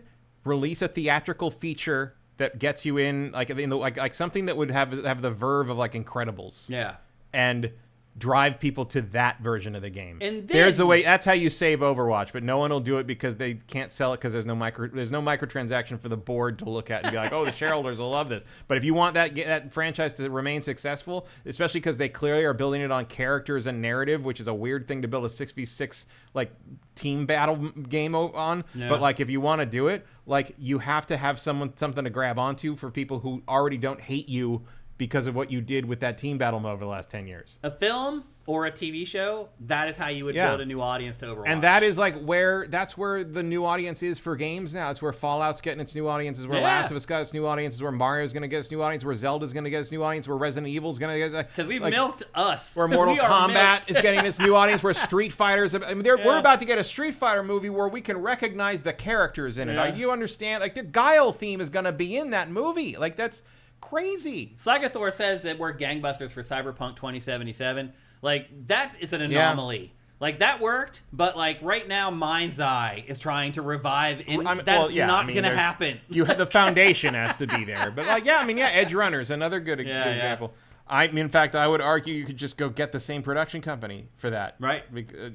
Blizzard can do it themselves easily, but, like, get consulting from people that have done something more mainstream work with Netflix. I mean, doing episodic stuff is not the same as doing CG shorts, No. Yeah. So, for the love of God, just put a fucking K-pop number in there and you're golden. Like, that's all you got to do. Yeah. You're already there. You're halfway home. Yeah.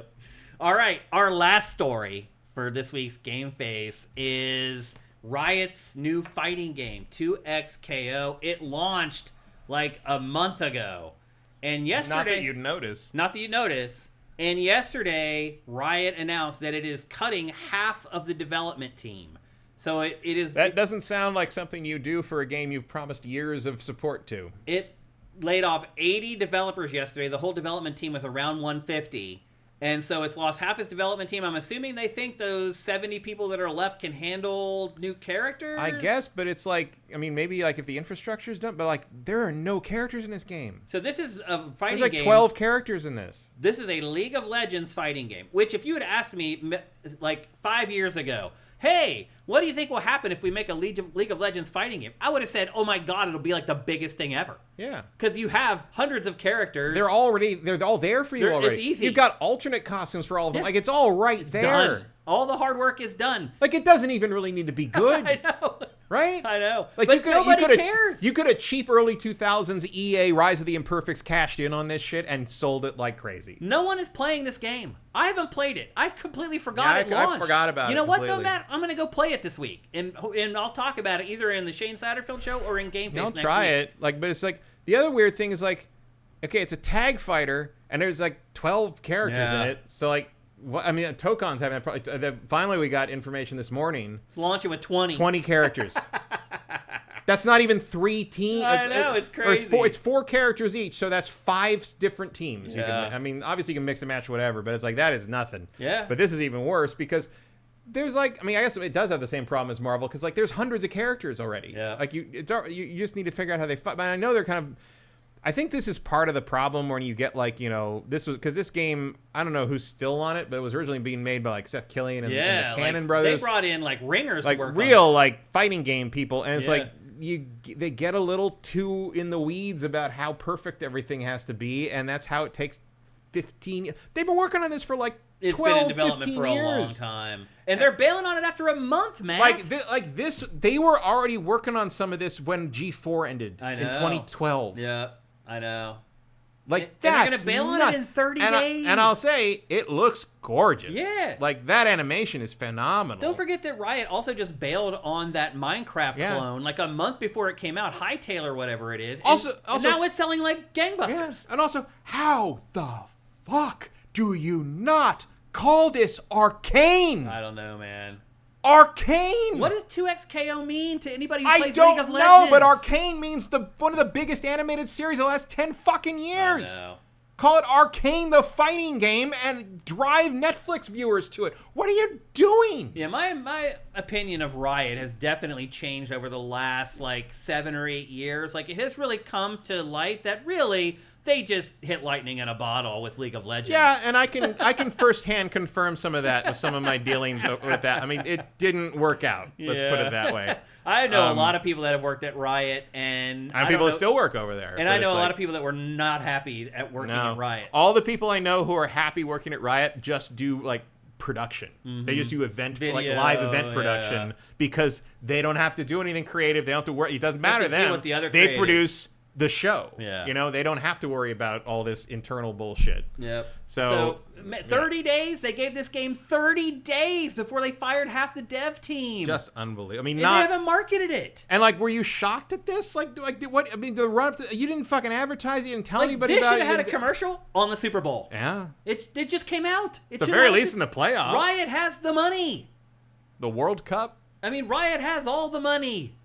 It's just, I don't know what's going on over there. It feels like Riot's losing its way, honestly. I don't know. But yeah, they gave that game 30 frickin' days to prove itself. It's a fighting game. Like, how do you, if you had like designs on getting the game into Evo, how do you say you believe in that when you're going to give a game 30 days? Hey, at least wait until after Evo to fire everybody, right? What the hell? So anyway, I'm going to go play it this week because that game, it looks pretty damn good. It does. And I know that the people that worked on it know what they're doing. So I'm going to give it a shot. Yeah, I don't think what's happening to this game reflects the quality of the product at all. Either. I think it's Riot's malfeasance and inability to market accurately. Because let's be honest, it hasn't had to market anything ever. If you were in for the long haul developing this thing, why would you not be in the long haul for getting it to catch on and supporting it? It has 12 characters. It's bizarre. I don't know what's going on over there. You've got this roster of 100 plus characters that you can bring in over like I don't know. I don't get it.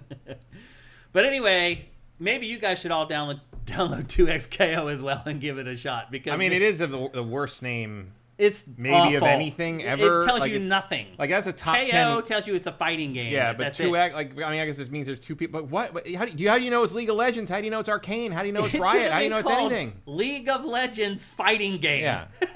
It's dumb, but it gets the point across. League of Legends Melee, right. League of Legends Brawl, just make sure you have League of Legends in the freaking League of Legends title. Arcane Brawl. Right. There's your fucking title. There you go. There it is. And Arcane Brawl can be in the big with the same logo as the Netflix show, and League of Legends can be a little logo above it. It's like a branding thing. There you go. Yep. You can have that one for free, right? Yeah. Well, I am going to go download it, and I'm going to talk to you guys. I'm going to talk with you guys about it in the near future. It may be in GameFace. It may be in the Shane Satterfield show, but I'm going to play it and give it a chance. Like 2XKO screams like that was our project title. We never came up with another title, and we just ended up naming it that like we did with X-Play. Yeah. I mean, maybe. We're guilty of it, too. I mean, X-Play doesn't tell you anything about the show either. No, it doesn't at all. It kind of sounds like porn. Yeah. Lynn Jeff 99, thank you, brother, for Twitch Prime. That's awesome. And then Khalib Twilight comes in and says, isn't Arcane literally the theme of the entire game universe? I think it is. Yeah, something like that. Vincent says the project title was Project L. Well, they got that L, didn't they? They took the L. The consulting agency killing it yet again. Just hire us, Riot. We live in town. We can come over in 5 minutes. Yeah, we used to work in that building. We did actually. Yeah, they took over the old G4 building, which is kind of funny. I think the development stuff is across the street, and the live events production is there. A lot of some of the XG4 people still work in that building over there. That's crazy. JP, I think, is still over there. Yeah. That's nuts. All right, that's it for all our topics, which means that there is just one thing left to do.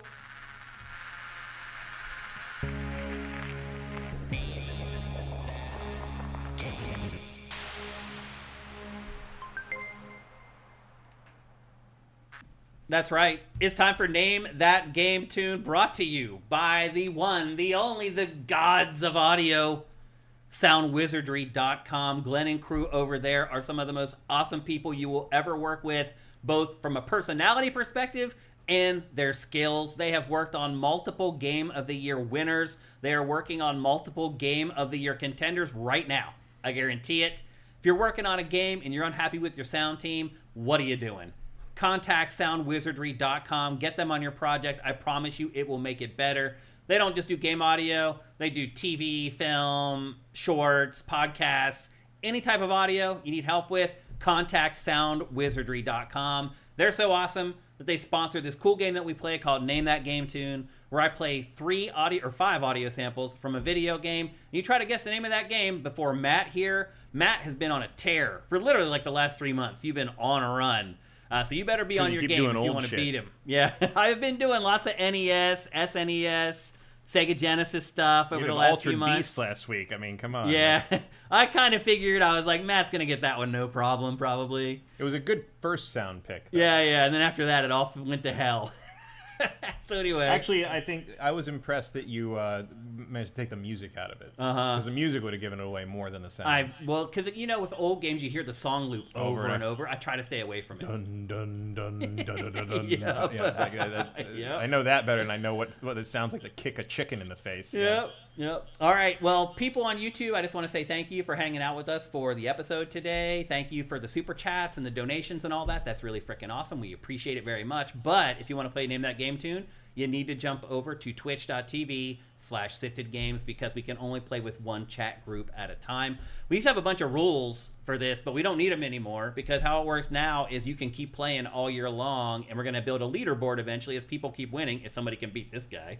And we'll have a leaderboard that shows you like who has won the most times for the year, and then we'll give prizes out at the end of the year for the people who finish in the top few slots there. So we're doing things differently. You can keep playing all year long. You don't have to want to play PC games or anything like that. Although I will say one thing that does still happen is the chat still does go into slow mode. So you can't spam the chat. But otherwise, let's have some fun. I think at the end of the year, if I am in the #1 spot, you should have to play an hour of Bloodborne on stream for everyone I got right all year. An hour for everyone that you won? That's too much. That's maximum. Like, I might be willing maximum to do 50. that. Like, let's see how many you've won first. Like, let's say we'll wait to the end of the year, and then we'll look at how many you've won, and then we'll figure out something reasonable. Yeah. But I'm down with that. You should have to do something if I'm cool with that. I'm totally cool with it. As long as I'm not playing 100 hours, though. No. Well, it can't be 100 because it's only 52 weeks. Right? Yeah, that's true. Good point. Hashtag math.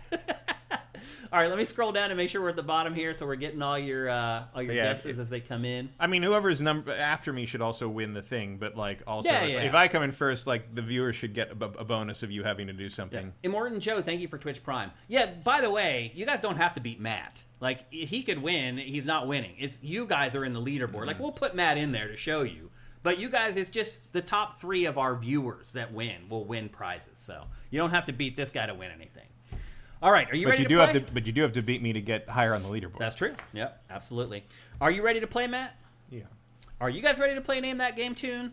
Here's the first sample in 3, 2, 1.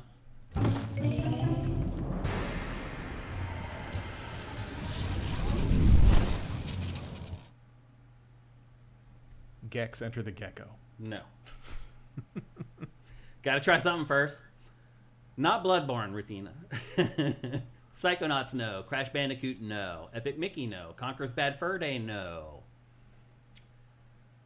Spyro, no. Glover, no. Croc, no. Bubsy 3D, no. Kingdom Hearts, no. Sly Cooper, no. Luigi's Mansion 3, no. Jack and Daxter? Yep. Damn you, Matt. Damn, he's just too damn good. I even switched it up to like PS2 this time. And it still wasn't good enough. I had to run through my mental files a bit. It took you a little while, but you found it. Here are the other ones. It was indeed Jack and Daxter, the precursor. Legacy? Yeah, that's the first one. Here's the second one.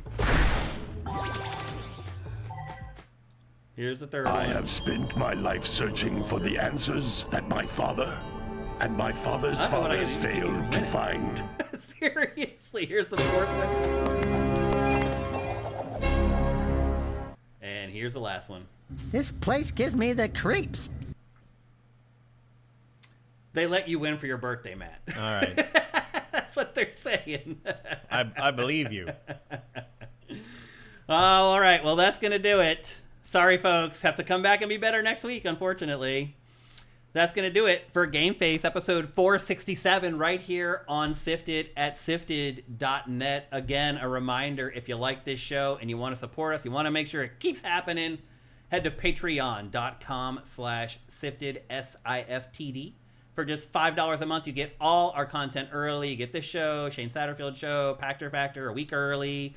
However, if you don't have any money and you want to help us out anyway, and you're an Amazon Prime subscriber, you can help us out with Twitch Prime and give us a free $2.50 every month. You have to re-up it every month. Go to twitch.tv/SiftedGames and click the drop down and just give us your free sub.